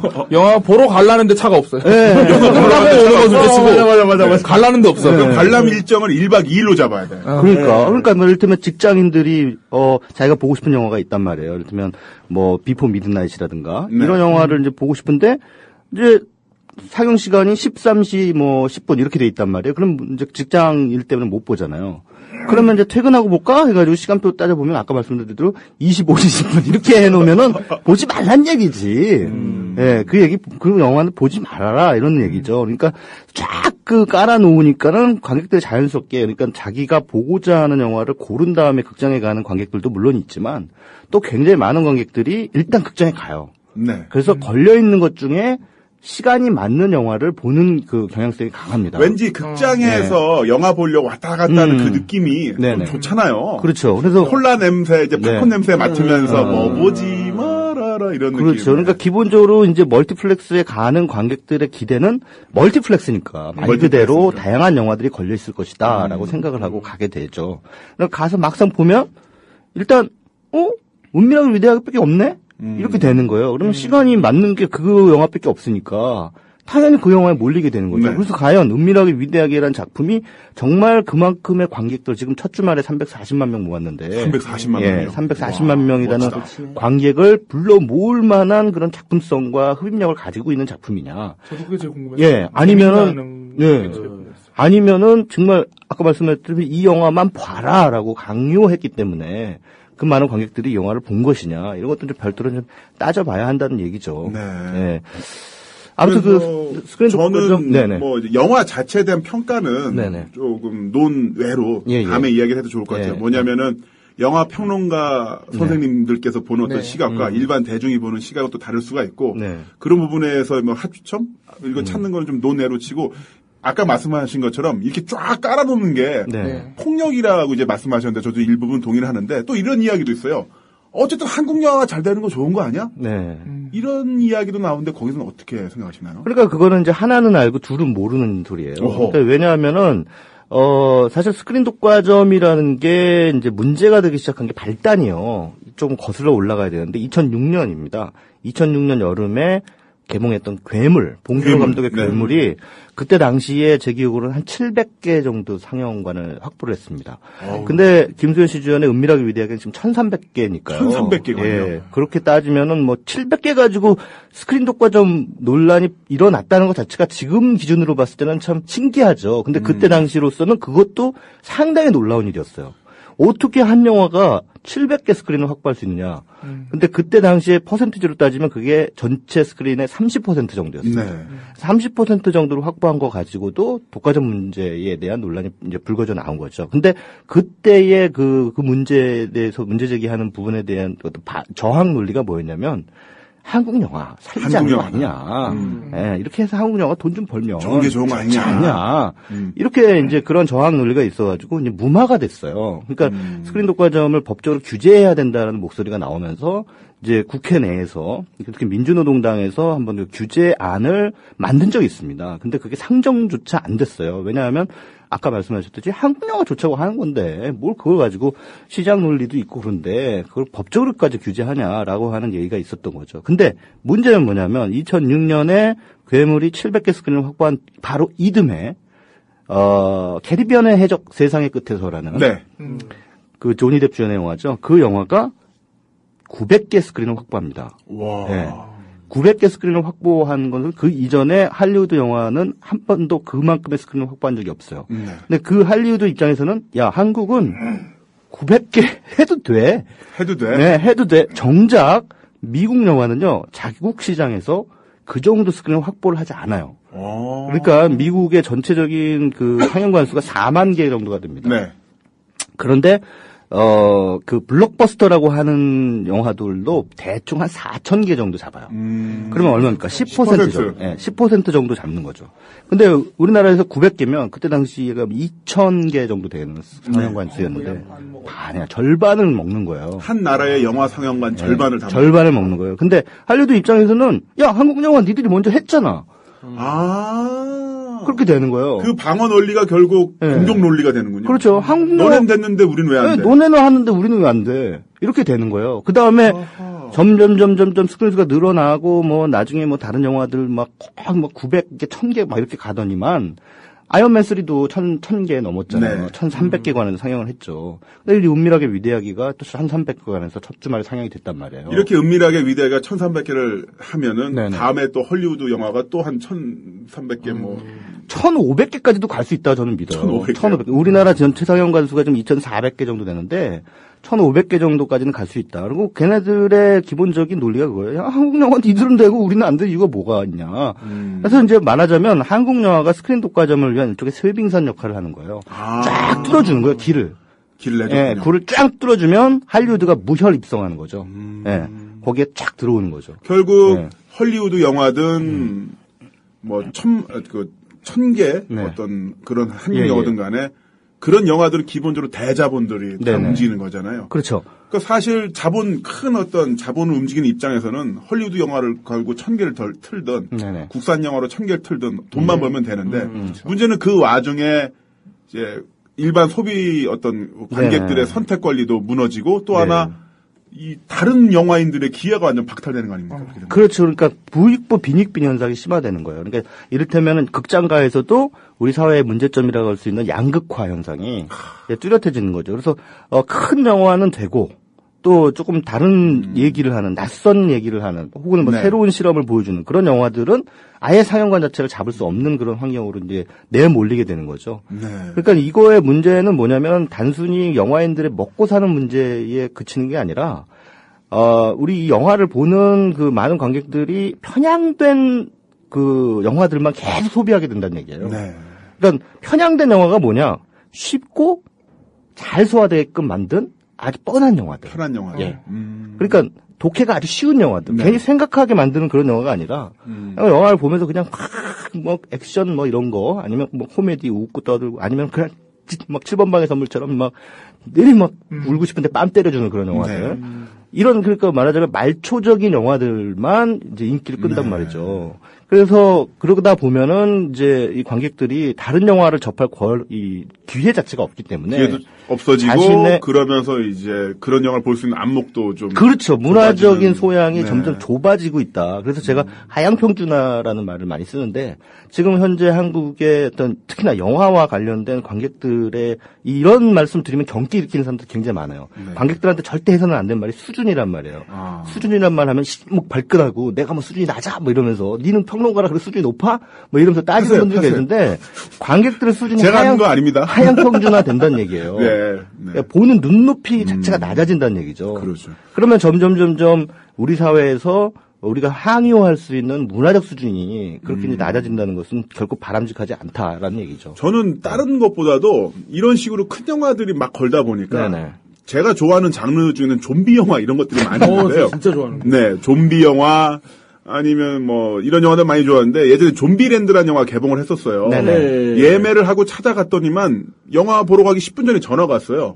내린다고 이거. 오늘 안 튼다고. 종영한다고? 네. 그리고 그 미키 루크가 주연한 레슬러라는 영화 있죠. 네네네. 그 영화 칸느 영화제에서 상도 탔죠. 네네. 완전 좋은 영화고 그 영화를 딱 걸은 순간 저 생각 들었던 게 뭐냐면 개봉날 봐야 된다. 개봉날 안 보면 이 영화 내려간다. 수요일날 개봉하길래 봤더니만 역시나 금요일날 내려가더라고요. 미키 루크가라는 대배우가 나오고 칸느 영화제 상까지 탔는데 수목금하고 내려가고 대한민국에서 볼 수 있는 방법이 없어져 버렸어요. 그리고 더 로드라는 영화도 그렇고. 그렇죠. 네. 그리고 또 그렇게 날아갔던 영화가 노인을 위한 나라는 없다. 노인을 위한 나라는 없다. 코엔 형제 영화. 네, 코엔 형제. 그 네. 영화는 진짜 제가 소설로 읽고 너무 좋아가지고 영화를 보러 갔는데 역시나 생각 들었던 게 당일날 봐야 된다. 진짜 그날 하고 이틀이나 하고 내리더라고요. 이게 좀 문제가 있는 게 아닌가. 그렇죠. 노인을 위한 나라는 없다 같은 경우에는 뭐 아카데미 작품상까지 받은. 예, 굉장히. 전 진짜 감명 깊게 봤어요. 예. 그리고 이런 걸 이렇게 챙겨보시는 분들도 계시지만, 이를테면 그런 거예요. 그러니까 뭐 제가 영화 평론가라고 하는 직업을 떠나서 사람들하고 야 노인을 위한 나라는 없다라는 작품에서 말이야 그 주인공이 뭐 이랬을 때 뭐 이러면서 이렇게 얘기를 하고 싶잖아요. 근데 본 사람이 없으니까 대화 자체가 안 되는 거예요. 그리고 그런 그런 영화가 게 발생할수록 또 영화 평론가 최강희 씨의 그 직업적 그 영역도 좁아질 수밖에 없는 거 아닙니까? 저희 먹거리에도 분명히 영향을 미치는데 저는 또 지금 궁금한 게 네. 은밀하게 위대하게는 도대체 언제까지 걸려 있을 것인가가 또 궁금해요. 엄청 오래 걸어놓고 그런 게 그 있더라고요. 게시판에 글 올랐는데 안창호처럼님께서 정말 맞아요. 이번 주 주말에 영화 보러 가려는데 은밀하게 위대하게랑 맨 오브 스틸밖에 없어서 당황했어요. 정말 전 다른 영화도 보고 싶은데 이거 어떻게 될지 참 난감하더라고요. 이렇게 하셨고요. 예비 조합원님. 공중파 3사가 같은 스포츠 동시 중계도 사실 폭력이죠. 국가대표 축구 경기 같은 거 말이에요. 라고 하셨는데 그렇습니다. 그나마 공중파 3사는 이제 텔레비전 보다가 딴 데 케이블로 넘어가면 되는데 동시에 다 틀면 난리가 나는 거죠. 블라드미르님은 현빈 닮은 김나무님이다. 이거 굳이 읽으시는 이유가 뭐죠? 노래 하나 들읍시다. 예. 자, 오늘 정말 감자탕 같은 방송, 비 오는 날 딱 어울리는 방송을 하고 있는데, 그래서, 백수아조 씨의 감자탕 노래 들어볼까 하는데요. 네. 현빈 같은 김나문이가 진행하고 있습니다. 김나문의 인파이팅. 네, 백수아조 씨의 감자탕 들으셨고요. 닥치는 조합원님. 와, 가사 참 좋네요. 달빛님, 이 노래 너무 웃긴데 왜 이렇게 서글프죠? 까막루님, 가사가 너무 현실적이다. 고기를 발라주던 너, 눈물이 왈칵왈칵. 그 와중에 김덕남님, 7월 말에 앨범 나오니까 그때까지 기다리세요. 네, 7월 말에 나오는 강백수 1집에 다시 이제 이번에 밴드 사운드로 연주해서 네. 다시 실리거든요. 그렇군요. 그 버전은 더 쩔어요. 근데 생각해보니까 저희가 두 번째 방송이긴 한데, 네. 에미넴, 네. 그리고 서태지와 아이들, 강백수, 이분들의 노래가, 방송 횟수가 똑같아요. 아, 그래요? 그러니까 독과점이네요. 서태지와 에미넴, 강백수가 같은 레벨이에요. 강백수 독과점이네요, 그리고 이게. 제가 보기에는, 당분간 계속 나오실 거기 때문에, 아, 네. 전 세계 어떤 그야말로 그 장군성 같은, 태양성 같은 뮤지션과 계속 동급으로 취급되실 것 같습니다. 아, 저 다음 주에 또 와요? 또 부르려고요. 시간 좀 볼게요, 스케줄 좀. 강백수 안 되시면 저만 부르셔도 돼요. 대표님 저 돼요? 아, 된다는데요. 아니, 우리 지난주 얘기했잖아요. 시간 돼요 물어보면 좀 이렇게 살펴보고, 일정 좀 보고요. 네. 과외 일정 봐야죠. 저 과외 일정은, 네, 다른 요일로 이렇게 잡아놨어요. 아, 그래요? 옮겨놨어요. 이 방송을 위해서. 네, 다 빼놨어요. 왠지 계속 올 것 같아서. 정말 목숨을 걸었구나, 다들. 우리 국민 TV 잘 돼야 됩니다. 지난번에. 뭐만 여러분들 도와주십시오. 피드백이 쏠쏠하더라고요, 지난번에 해보니까. 네. 네. 이런 피드백 처음 받아보죠. 근데 대부분 남자들이, 네, 여성 팬은 별로 증가하지 않았어요. 여성 팬들은 수면 밑에 네. 잠겨 있습니다. 빙산의 일각천정 안 네. 드러나는 것 뿐이죠. 네. 그렇게 믿고 있어요. 네, 사랑합니다, 형님들. 네. CD 좀 사주세요, 이래요. 네, 형님들 많이 좀 사주세요. 여자친구들한테 선물도 좀 해주시고. 네. 네. 참고로 7월 말에 나오는 앨범에선 저의 상냥한 드러밍도 들으실 수 있습니다. 네. 굉장히 드럼 사운드가 상냥합니다. 멘트보단 드럼이 나아요. 네. 네, 들으면 낫다고 합니다. 네. 예. 자, 이렇게 이야기를 나눠보고 있는데요. 정말, 이제 영화 독과점에서 지금 알아보고 있는데, 강백수 지금 가봐야 된다고요? 네. 저 학교 가야 돼요. 왜, 무슨 학교요? 저 대학원 다니고 있는데요. 네. 오늘 논문 발표 하는 날이라서. 네. 가가지고 제가 또 거기서 막내급이거든요. 그래서 좀 이렇게 잡일을 좀 해야 돼요, 가서. 네. 지금 나가시겠다고요? 네, 지금 가야 돼요. 예, 그렇습니다. 방송 중에 보내달라는데 보내줘야죠. 네, 예. 그렇습니다. 자, 그럼 강백수 씨 보내드리고요. 네, 어떻게 좀 아쉬움의 그런 멘트 같은 거 없나요? 아니, 없어요. 네, 없는 걸로. 바로 그 자리에 김덕남 씨가 앉으시면 돼요. 알겠습니다. 네. 자, 이렇게 해서 조금 더 권력지향적으로, 네. 권력의 중심으로 다가오시는 겁니다. 그럼 다음 주에 뵐게요. 네, 안녕히 가십시오. 빨리 가. 대표님은 저쪽 앉으시죠? 여기 앉으시죠. 네, 김덕남 씨 자리에. 와우! 이 권력의 이 향긋한 냄새. 향긋해요, 정말? 예, 향긋해요. 저 굉장히 권력 친화적이거든요, 저는. 파마향 냄새인데? 근데 두 분이 움직이시니까 막 스튜디오가 쿵쿵 거려요. 그러니까요, 예. 야, 아무튼. 김덕남 씨 반갑습니다. 이렇게 예, 가까이서 안녕하세요. 보니까. 네, 반갑습니다. 더더욱 기분이 안 좋네요. 일하러 안 가셔도 돼요? 예, 지금 퇴근했어요, 오늘은. 맥도날드 목동점 라이더. 예, 맥도날드 목동점 사랑합니다. 점장님 사랑합니다. 점장님 사랑합니다. 예. 자, 잠깐 이제 정리 좀 해보고요. 이제 독과점에 대해서 문제의식을 갖고 계신 분들이 좀 많이 계신 것 같아요. 푸푸님께서는, 영화계도 참 너무 힘들군요. 우리 국민이 똑똑해져야 하는데, 워낙 생각이라는 거 싫어하는 국민들이라는 생각도 드네요. 우리 많이 반성해야 됩니다. 이렇게 글을 올려주셨는데, 저 하나 궁금한 게요. 네네.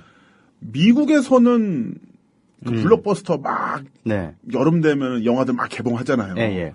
블록버스터가 어떻게 된다면 그렇게 집단적으로 영화를 막 상영하는 그 시스템 자체를 블록버스터로 하는 것 같은데, 어떤가요? 거기서도 이렇게 막 거의 30%, 50% 다 차지하고 영화.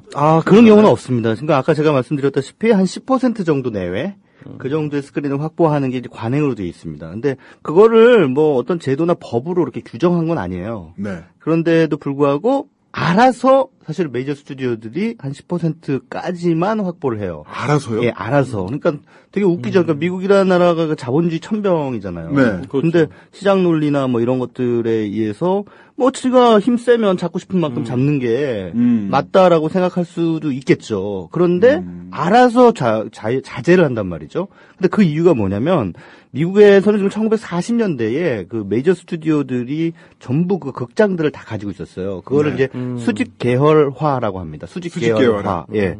그러니까 영화 만드는 네네. 영화 만드는 곳과 예, 영화 예. 배급하는 곳, 예, 극장까지 이게 극장까지 쭉 수직적으로 다 계열화돼 있다. 그래서 제작 배급 상영의 수직 계열화 기업들이었어요. 우리나라에 지금 CJ 엔터테인먼트라든가 이제 CJ E&M으로 바꿨죠 이름을 CJ하고 CGV 그다음에 롯데하고 롯데시네마 네. 이렇게 이제 구성이 되어 있죠. 그러니까 두 회사가 수직 계열화된 회사예요. 근데 미국은 그 1940년대 그거를 금지시켰습니다. 법으로. 네. 판결이 파라마운트 케이스라 그래가지고요. 그것은 독점이다 해가지고 금지시켰어요. 근데 나중에 이제 레이건 행정부 들어오면서 이제 이른바 신자유주의 정책이 도입이 되면서 극장들이 조금씩, 그러니까 이 메이저 배급사들이 조금씩 이제 극장 산업에 진출합니다. 근데 그거를 특별히 규제하지는 않았어요. 규제를 하지 않아서 일부 지분을 가지고는 있는데, 아무튼 다시 그 파라마운트 케이스 때문에 그 금지된 수직 계열화가 부활하고 있는 건 사실이에요. 미국에서도. 네. 그러나 그 반독점, 반트러스트 법에 의해서 한번 철퇴를 세게 한번 맞은 적이 있거든요.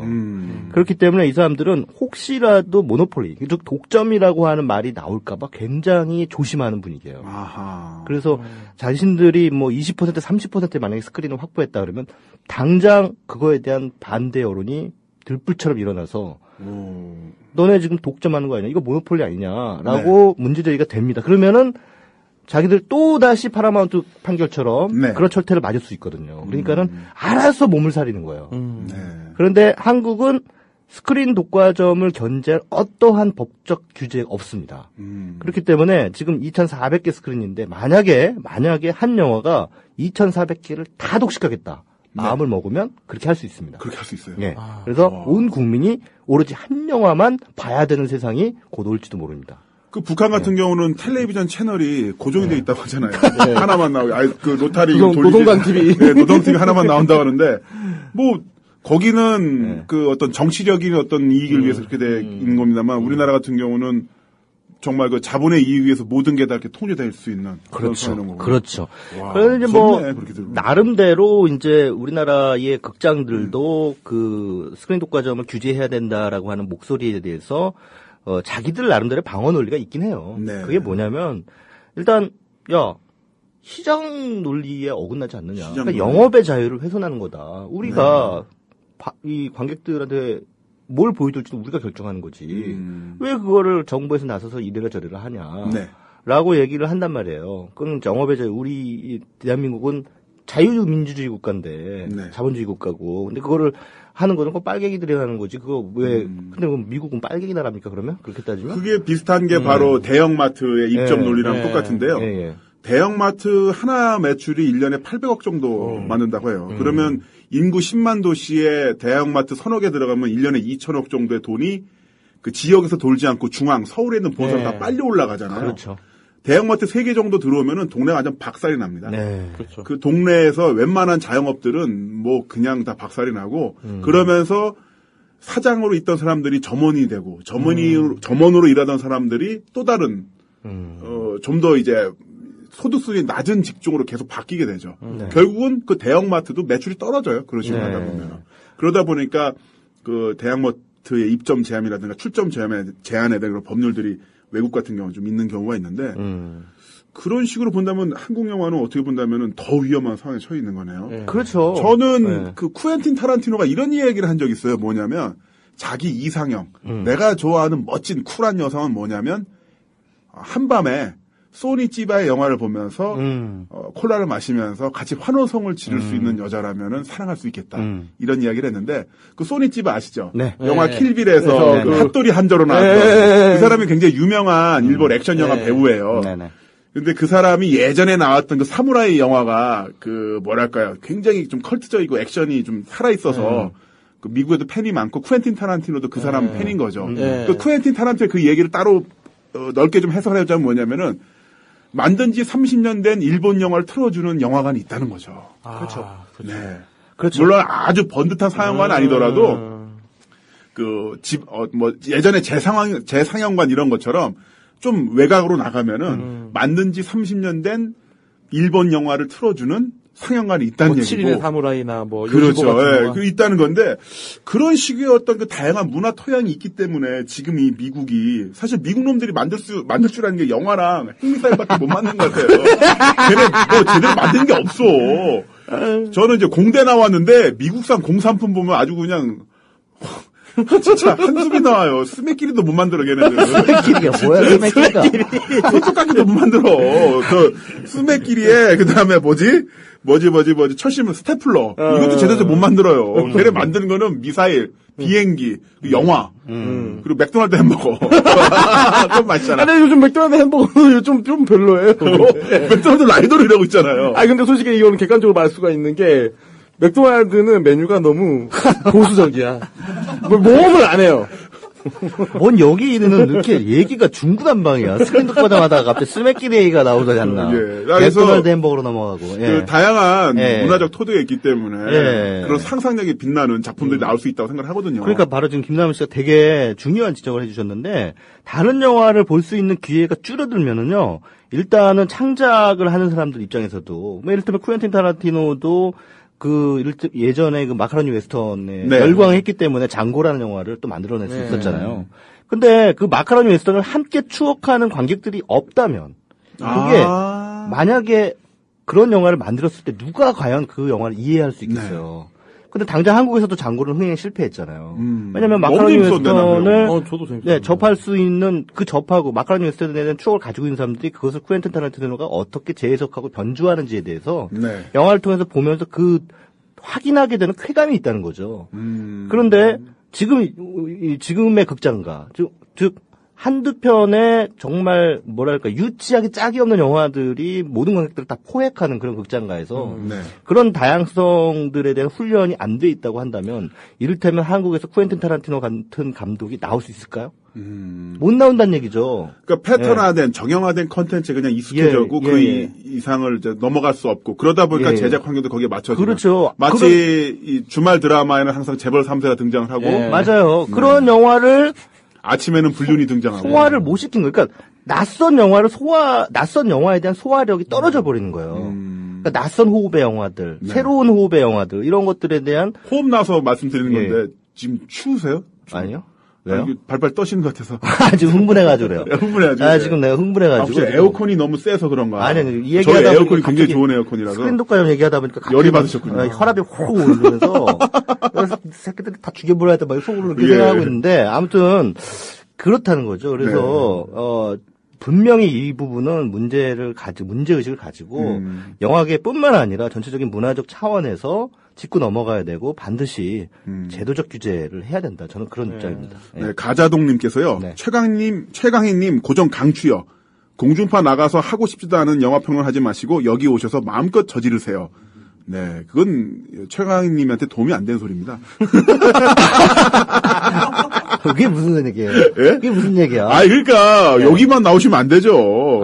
여기도 나오고 공중파도 나오고. 왜냐면 저도 먹고 살아야 되니까. 그러니까 공중파에서 여기만 나오래잖아요. 이게 얼마나 아까운지 몰라.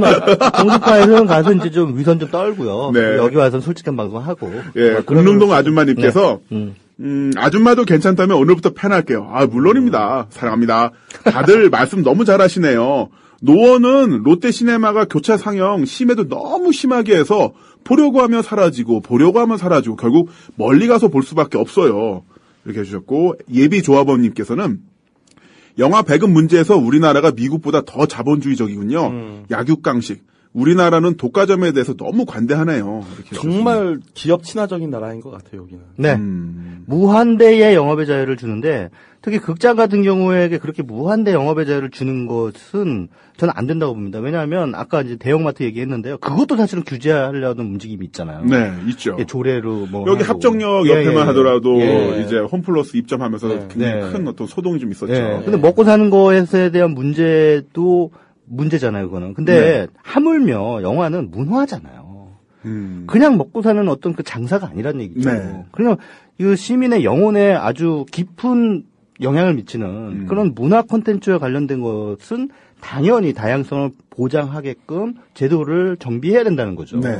그러니까 이 극장 사업화하는 사람들이 이거 영업의 자유의 훼손이다라고 말을 하면 그럼 니들 극장 하지 마라고 얘기해야 돼요. 사실은. 극장이라는 것은 문화사업이야. 그러니까 문화사업인 만큼 그만한 니들이 거기에 상응하는 어떠한 그 태도를 가지고 있어야 돼.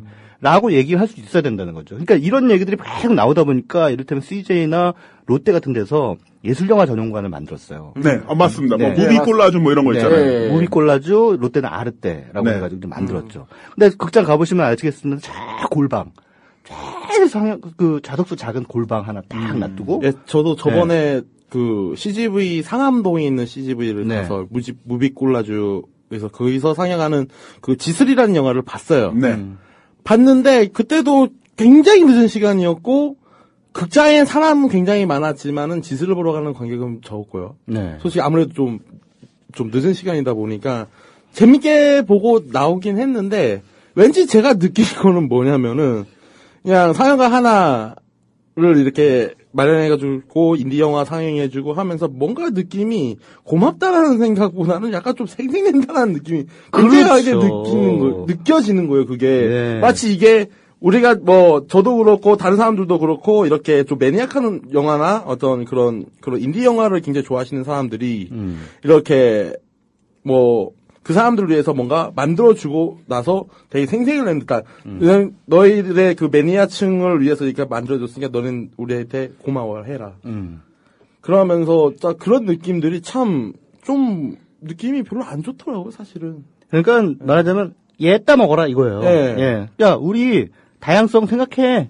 그러니까 또 무비 콜라주하고 뭐 아르떼 이렇게 봐 우리가 그 다양성 영화 틀고 있잖아. 다른 영화 틀고 있잖아. 근데 왜들 그래? 이렇게 이제 얘기하는 거죠. 근데 그것도 보면은 전체적으로 좀 CGV 같은 경우에는 전체 뭐 300-400개 스크린 중에 고작 11개인가 그래요. 11개. 11개. 그것도 조금 늘리겠다고 요즘에 또 뭐 비판 여론이 나오니까 한 20개로 늘리겠다. 그렇게 이제 얘기를 했는데 그것도 가보면은 또 한 3-4개 그 영화관을 3-4개 그 영화를 교차 상영하고 있어요.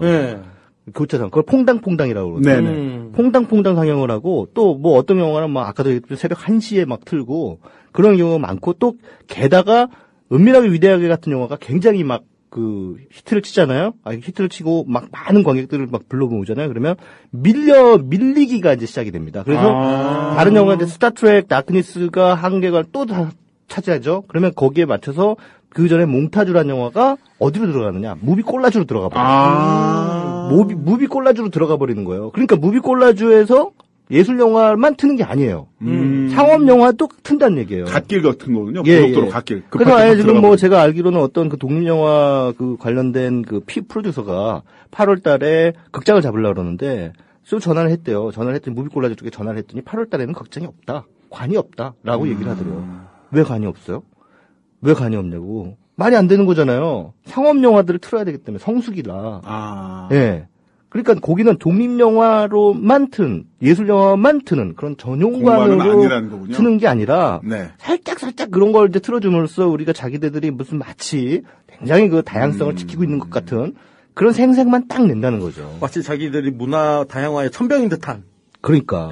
그 지슬이라는 다큐 영화는 히트. 지슬은 다큐가 아니고 다큐 아니라 지슬이라는 영화도 꽤 많은 관객을 불러모았죠. 그 10만 명이 넘는 관객을 트위터에서도 거기 관련 내용을 봤었는데 바로 비슷한 시기에 영화를 만드셨던 분이에요. 그러니까 무비 콜라주에 걸을 만한 그런 예술 영화를 만드셨던 분이었는데 이제 그분이 약간 서운해하시는 글을 올렸던 게 뭐냐면 지슬이 잘 된 건 너무 좋은데 지슬 때문에 내 영화가 또 퐁당퐁당이 됐다. 그래요. 근데 그것마저도 솔직히 지슬이 썬댄스 영화제에서 상을 안 받았으면 안 걸렸을 거예요 분명. 그러니까 제가 드리고 싶은 말씀은 이 좋은 영화가 있고 다른 영화가 있으면 여기를 좀 보장해서 이렇게 넓혀줘야 되는데 결국 그 무비 콜라주 그 예술 영화 상황 안에서도 다른 영화들이 또 경쟁을 붙여서 그나마 돈 될 것 같은 경우를 더 확대시키고 다른 영화 작은 영화들은 더 기회를 박탈당하는. 그게 좀 슬픈 현실인데요. 어떻게 보면 역설적인 슬픔이죠. 그러니까 왜냐하면 지술이 잘 돼서 이미 예술 영화 전용관들이 한국 영화 쿼터라고 그러죠. 그러니까 스크린 쿼터라고 하죠. 의무 상영 일수가 있습니다. 한국 영화 의무 상영 일수를 다 채워버렸어요. 그 지술로. 그렇기 때문에 다른 독립 영화들을 틀 이유가 없는 거예요. 한국 독립 영화들. 그러니까 지술이 잘 돼서 좋긴 한데 지술이 너무 잘 되는 바람에 다른 독립 영화들의 기회가 박탈당해 버리는 그런 상황이 이제 발생을 하는 거죠. 그래서 그 독립 영화나 예술 영화들은 몇 개 안 되는 그 서울 시내에 정말 아주 네. 한정된 숫자의 스크린을 가지고 그 안에서 자기들끼리 또 경쟁해야 되는. 그러니까 말하자면 영화관 시장이라는 게 메이저리그와 마이너리그로 철저하게 나눠져 있어요. 그래서 메이저리그 상업영화들을 위한 거대한 메이저리그 시장이 있고 독립영화, 예술영화들만을 위한 조그만 마이너리그가 있습니다. 근데 이쪽이 니들은 거기서만 놀아. 이렇게 거기서만 놀아. 거기서만 놀아. 그래서 제가 이제 개토화라는 표현을 잘 쓰거든요. 개토화. 그러니까 유태인 주거지역. 예, 그렇습니다. 야, 니들은 여기서만 놀아라고 해서 딱 이제 그러니까 예술영화 시장을 아주 협소한 시장을 만들어 놓고 그것만 딱 이렇게 울타리를 둘러놓은 거죠. 네. 넘어오지 못하게 하는 거죠. 거기서 너네들은 저기 가슴에다 별 달고 다니면서 나는 독립영화, 작은 영화라는 거 치내면서 거기서만 놀아. 그렇죠. 그러다 보니까 독립영화 관객과 상업영화 관객이 완전히 분리되는 거예요. 그러니까는 이 상업영화 관객, 대다수의 상업영화, 99.9%의 상업영화 관객과 0.1%의 독립영화 관객이 나눠져 있는 거죠. 그래서 99% 대 1% 사회라고 하잖아요. 그것도 극장 문화에서도 고스란히 반영이 되고 있는 그런 현실입니다. 자, 지금 목에 걸린 가시님께서 수면 속에 여성 팬 1인 추가요. 고맙습니다. 네. 그런 거 자꾸 읽지 마세요. 개인적인 감정이 들어가 적이었고요. 네. 자, 그리고 지금 많은 분들이 글 올려주시는데 의은님, 하물며 미국 영화는 거의 온 나라에서 상영을 하기에 아무리 엉망으로 만든 영화라도 다 흑자라고 하더군요. 그러니까 미국에서 가져온 영화를 이렇게 배급사들 막 밀어넣으니까. 의아라님께서는 와, 이거 재밌네요. 자꾸 이야기가 딴 데로 빠지는 게 정겹네요. 코미디 보는 것 같기도 하고. 자, 그리고 블라드님, 지몬미 가자동님. 왜 지몬미일까요? 노마드님, 스크린 독과점 문제를 해결하려면 경제 민주화가 선행되어야 하는데, 절대 자본편인 현 정권에서는 불가능합니다. 반독점 입법을 국회가 해야 하는데, 휴라고 해주셨습니다. 자, 그리고 허재현님. 이분 신문기자 아니신가요? 그 양반인가? 동일인물인가? 네, 최강희 선배의 날카로운 지적 너무 잘 들었습니다. 자주 여기서 목소리 들으면 좋겠어요. 네네. 제가 아는 영화 평론가 중에는 몸에 좋은 독서를 가장 잘 던져주시는 분이라고 해주셨습니다. 고맙습니다. 예. 그분 맞는 것 같은데요? 네네. 저 옆에 있는 저도 뭔가 되게 은혜 받고 있는 듯한 느낌이에요. 은혜까지. 네. 저는 이렇게 독한 분도 되게 좋아해요. 저기요. 네. 본인이 제일 독해요, 여기서. 은밀하게 위대한 영화를 안 봤는데, 하여튼, 김수현 씨가, 이렇게 옷 갈아입을 때마다 여자분들이 환호성을 지른다고 하던데, 영화 아저씨, 저, 극장에서 진짜 재밌게 봤어요. 근데 그 원빈, 진짜 원빈이 풀샷으로 나올 때마다, 우와, 이러면서, 영화관이 간증의 장소로, 원빈 그 신앙의 간증의 장소로 바뀌었는데, 저도 같이 환호성을 질렀어요. 원빈 그 아저씨 영화를 보고, 영화 잔인하다, 이렇게 말씀하신 분들이 많이 계셨었는데, 사실 가장 잔인한 장면은 영화 바깥에 있었습니다. 네. 영화 끝나고 화장실 갔어요. 화장실 갔는데 거울을 보니까 왜 오징어 한 마리가 있어. 내 얼굴을 보면서 나랑 원빈이랑 같은 대한민국 남성이고 동일한 염색체를 가진 사람이라는 게 믿겨지지가 않더라고요. 그 영화를 제가 극장에서 안 보길 잘했네요. 이건 누가 정남씨는 극장 못 들어가요. 우스갯소리로 트위터에 그런 글을 올렸던 걸 본 게 있는데, 은밀하게 위대하게 보는데, 김수현 씨가 웃통 벗으니까 막 그 여성 관객들이, 막 이러면서 그러더래요. 그래서, 근데 자기가 그때 나와서 무슨 왜 비키니 입은, 수영복 입은 여성 보면서, 하면은, 씹덕 변태라고, 그러면서 욕하면서, 니들은 그러면 뭐 변태 아니냐? 뭐 이런 식으로 욕했는데, 그게 다 부메랑이에요. 그러니까는 여성의 몸을 상품화를 먼저 남성들이 했기 때문에, 그게 고스란히 다시 여성들한테 가서 여성들이 이제는 거꾸로 남성들의 몸을 상품으로 보는 거예요. 그러니까 그거는, 그렇다고 해가지고 여자들 니들은 그러면서 남자들을 굉장히 변태처럼 보냐 이렇게 얘기하는데 그 순서를 좀 아시고 이렇게 말씀을 하셔야 돼요. 먼저 선방은 남자들이 깠으니까. 선방은 남자가 했어요. 네. 이제 후방으로 맞았다. 그렇죠. 솔직히 인류 역사에서 지금 여성들이 지금 남성들의 몸을 이렇게 관음의 대상으로 삼게 된 게 불과 몇십 년 안 됐어요. 그렇죠. 그 전에는 줄곧 여성들을 남성들이 착취했죠. 아, 그걸 그렇죠. 알고 얘기를 해야지. 우리 또 최강희 선생님이 네. 그 셀링 포인트를 잘 아시는 게 네. 이렇게 친여성적인 발언을 해야 책이 많이 팔리거든요.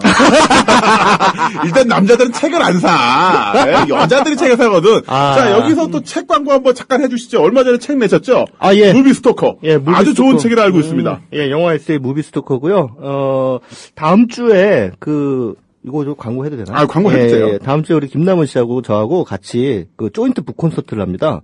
화요일, 다음 주 화요일인가 6월 18일인가? 네, 6월 18일. 예, 6월 18일 저녁 7시 광화문에 있는 올레스퀘어에서 네. 합니다. 그러니까 청취자 여러분들 그냥 오셔도 됩니다. 그냥 오셔도 되고요. 그냥 오셔서 책 한 권씩만 사가시면 됩니다.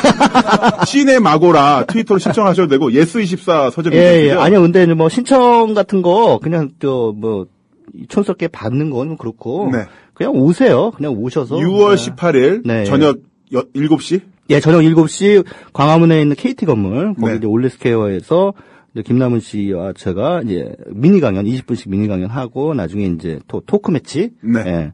헤비급인 김남은 씨와 핑급인 제가 같이 토크 매치를 합니다. 네, 그렇습니다. 재밌을 테니까요. 한번들 오셔가지고 네. 저희도 재롱잔치 좀 구경 좀 하시고 네. 그다음에 책도 사가세요. 책도 좀 사가시고 중요한 건 책을 사가는 게 중요합니다. 이렇게 친여성적인 분이십니다. 반자본주의적이고. 네. 책으로서 구원할 수밖에 없어요. 자, 왕싸가지님. 네. 영화 26년 보고 싶어서, 보고 시간이 남아서 남영동 보려고 하니까, 시간이 너무 지나가서 못 보고 왔었는데, 이렇게 해주셨고요. 청담동 엘비스님. 직장인이라 멀리 가지도 못하는데, 청담 CGV 볼 게 없어요. 아마 제일 심한, 영화 편식 지점일 듯 해주셨고요. 새벽냥님, 다양한 의견 들을 수 있어서 국민TV 최고 해주셨고, 해피동님은 반가운 목소리입니다. 최강희 씨 팬이신가 봐요. 아, 고맙습니다. 네, 이렇게 글을 주셨고, 블라드미르님께서는요, 여기에서도 가불의 폭행이네요. 인디를 좋아하지만 갑의 논리, 블록버스터에 밀려야만 하는 흑흑흑 해주셨습니다. 그러게요. 문화라는 게 기본적으로 그 시대를 살고 있는 네. 그 어떤 하나의 어떤 대중들이 갖고 있는 정서에 큰 영향을 끼칠 수 있는 건데 이 부분이 오직 유일하게 그 순익, 매출을 위해서만 움직여진다는 게 영화 산업이라는 게 네네. 두세 개의 어떤 대기업, 네. 어떤 조직에 의해서 4,800만의 영화의 어떤 그 볼 권리가 다 조종이 된다는 거. 네. 이거는 약간 문제가 있는 것 같아요. 뭐 영화계도 그렇지만 음악계도 굉장히 심하죠 이게. 그렇군요. 음악계요? 예. 음악계의 그 독과점 문제는 이제 나중에 또 다른 네. 주제로 한번 다뤄서 심도 있게 한번 얘기를 해봤으면 좋겠습니다. 오늘은 저의 주제니까요. 네. 저의 주제에 좀 집중을 해주시기 바라겠고요. 오늘의 주제는 영화계 독과점이라 네. 무비 스토커 책입니다. 네. 무비 스토커 책값이 얼마죠? 13,000원인데요. 13,000원. 예스24나 뭐 온라인 서점에서 사시면은 10% 할인된 가격으로. 이야, 10% 할인까지 최고다. 오늘 당장 집에 가는 길에 사야겠어요. 그거 사기 위해서는 맥도날드 알바를 몇 시간 해야 됩니까? 시급 5,000원이니까 계산 좀 해봐야 될 것 같네요. 하루 종일까지 아니구나. 2시간이면 돼요. 2시간이면 되겠네요. 2시간 예. 일하시면 사실 수 있고요. 네, 아무튼 뭐 책 얘기 너무 하니까 좀 난망한데. 아니요, 괜찮습니다. 아니요. 예, 4분 더 하셔도 돼요. 저 그렇게 얼굴에 철판 깐 사람은 아니에요. 예. 그 정도 하면 될 것 같고요. 왜냐면은 아까 쇠빙선 말씀하셨잖아요. 네네. 최강희 선생님께서 이렇게 얼음을 깨고 가주셔야 네네. 제가 다음 달에 제 책 나왔을 때 1시간 반 특집으로 김남훈의 신간에 대한 이야기를 할 수가 있거든요. 괴물이 700개 스크린을 독점하면서 그 다음에 캐러비안 해적이 1000개 상영관을 독점했다.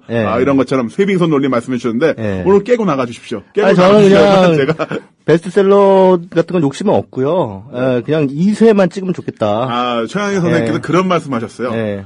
나는 정말 재벌 3세는 부럽지 않지만 3쇄 작가는 부럽다. 자, 우리 그분의 소원을 들어드립시다. 무비 스토커. 네. 무비 스토커. 예, 하여튼 뭐 많이들 사주시기 바라겠습니다. 네. 근데 문화라는 게 지금 시간이 남아있는지 모르겠는데 좀 마무리 삼아서 한 3분 정도 남았습니다. 예. 멀티플렉스에서 그런 영화들만 계속 트니까 그냥 뭐 그쪽에서 놀리는 그러면 니들 보고 싶은 영화들 트는 데 많다. 뭐 상상마당 시네마라든가 뭐 스폰지라든가 인디스페이스 그런 데 가면 되는 거 아니냐라고 얘기를 하는데 그러면 이제 발품을 팔아야 되잖아요. 근데 우리가 멀티플렉스 시대가 이제 2000년에 시작됐으니까 강변 CGV가 최초의 멀티플렉스입니다. 근데 이후로 지금 13년 동안 많은 사람들의 문화 관람 패턴, 영화 관람 패턴이 이미 멀티플렉스에 익숙해져 있어요. 그걸 하루아침에 바꾸기 보기가 쉽지 않아요. 그게 바로 문화거든요. 영화를 그렇게 관람하는 게 자기한테 익숙해져 버린 상황에서 어디 가서 발품 팔아가지고 강화문인 나가가지고 뭐 네가 보고 싶은 영화 봐라. 이런 식으로 얘기하는 것은 정말 어불성설인 거죠. 그러니까 기본적으로 멀티플렉스라면 말 그대로 멀티하게 틀어라 이거죠. 니들이 멀티하게 못 틀면 처음에 원래 그 논리로 이쪽 산업에 들어왔잖아요. 그렇죠. 다양한 영화를 국민들에게 보여주고 국민들의 볼 권리를 우리가 보장하겠다. 그 명목으로 들어왔는데 지금은 오히려 그게 주객이 전도가 된 거죠. 네, 그래서 멀티하게 못 틀면은 그냥 법으로라도 규제해야 된다 이런 생각이 드는데 이제 영화계 내에서 그 상생 그 협의회라고 있어요. 그러니까 그 협의회 내에서 과도한 스크린을 한 영화에 배정하지 않는다라는 합의가 있었습니다. 그게 이제 4월 정도에 이제 그 합의가 있었고요. 그러니까 시행 날짜가 7월 1일입니다. 그래서 7월 1일부터는 한 영화에 과도한 스크린을 할애하지 않는다라는 약속이 과연 지켜질까요? 저는 지켜지지 않는다라는데 쳐놓은 겁니다. 그거는 마치 오빠 밑집 불 끈다 똑같은 거 아닐까요? 네. 그러니까 강제력이 없어요. 합의라는 것은 강제력이 없어요. 그러니까 결국은 아무리 생각해도 그냥 법으로 규제해야 되는 게 맞는데 이 규제라고 하는 부분에 대해서 약간 뭐랄까 이렇게 과민 반응을 보이시는 분들이 많아요. 뭐 이렇게 어떤 시장을 규제한다는 건데 시장이 뭔가 문제가 발생했을 때는 분명히 규제가 들어가야 됩니다. 그런데 지금 제가 보기에는 한국의 극장가는 문제를 떠나서 아주 중증의 지금 질병을 앓고 있어요. 이런 부분에 대해서 좀 우리가 여론이 환기돼가지고 분명한 법적 제도적 규제 장치가 만들어져야 된다. 이렇게 본 영화평론가 주장하는 바입니다. 네, 딱 방송 끝나기 35초 전에 알뜰하게 쓰셨는데요. 자, 최강희 선생님이랑 이렇게 이야기를 나눠보니까 정말 많은 분들이 댓글 달아주셨는데 이 부분에 대해서는 저희가 한번 계속 이야기를 나눠보도록 하겠습니다. 이렇게 해서 뭐 강백수 씨도 오시고 최강희 씨도 오시고 이렇게 로테이션 체제로 네. 괜찮겠어요? 네, 괜찮습니다. 참고로 저는 김정남입니다. 네, 강백수 씨가 갔어요. 강백수 씨를 전혀 변호하지 않으시고 본인의 각자 도생 살 길을 찾으시는. 저도 코너 하나만 주세요. 저도. 네, 알겠습니다. 자, 오늘 김남훈의 인파이팅 여기까지 나와봤고요. 다음 주 수요일 날 또 여러 가지 주제로 인사드리도록 하겠습니다. 오늘 나와주신 분들 정말 고맙습니다. 네, 감사합니다. 네, 고맙습니다.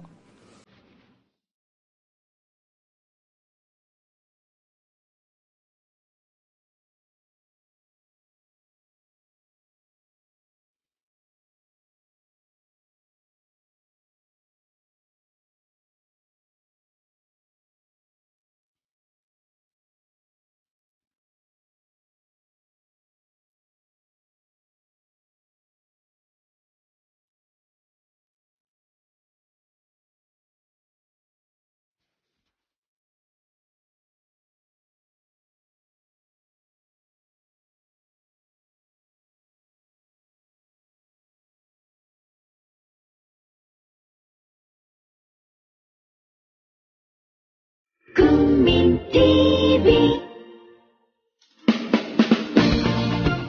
라디오 광고를 모집합니다. 최고의 팟캐스트 청취율을 기록하는 국민TV 라디오는 시민들에게 가장 영향력 있는 콘텐츠 그룹입니다. 생방송으로 또 팟캐스트로 광고하고자 하는 분은 서울 전화 3144-0933, 3144-0933 국민TV 라디오 사업국으로 연락주세요. 미디어 협동조합 조합원 여러분은 보다 저렴한 가격에 모십니다. 세상을 향해 열려있는 가장 큰 스피커 국민TV 라디오와 함께 멋진 미래를 가꿔보세요.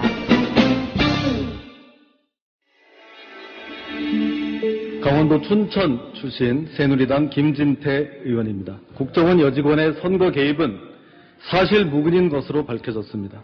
오히려 이 사건은 야당에 의한 여직원 인권 유린 사건이었다고 보아야 합니다. 네, 새누리당 원내대변인 신의진입니다. 하지만 민주당은 북한과 종북 세력이 하고 있는 주장을 똑같이 반복하고 있습니다.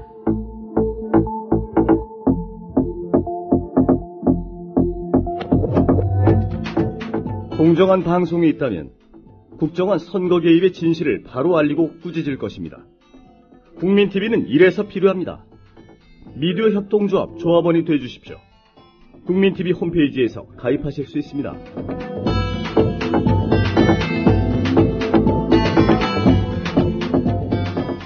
모두의 꿈 만들어 여기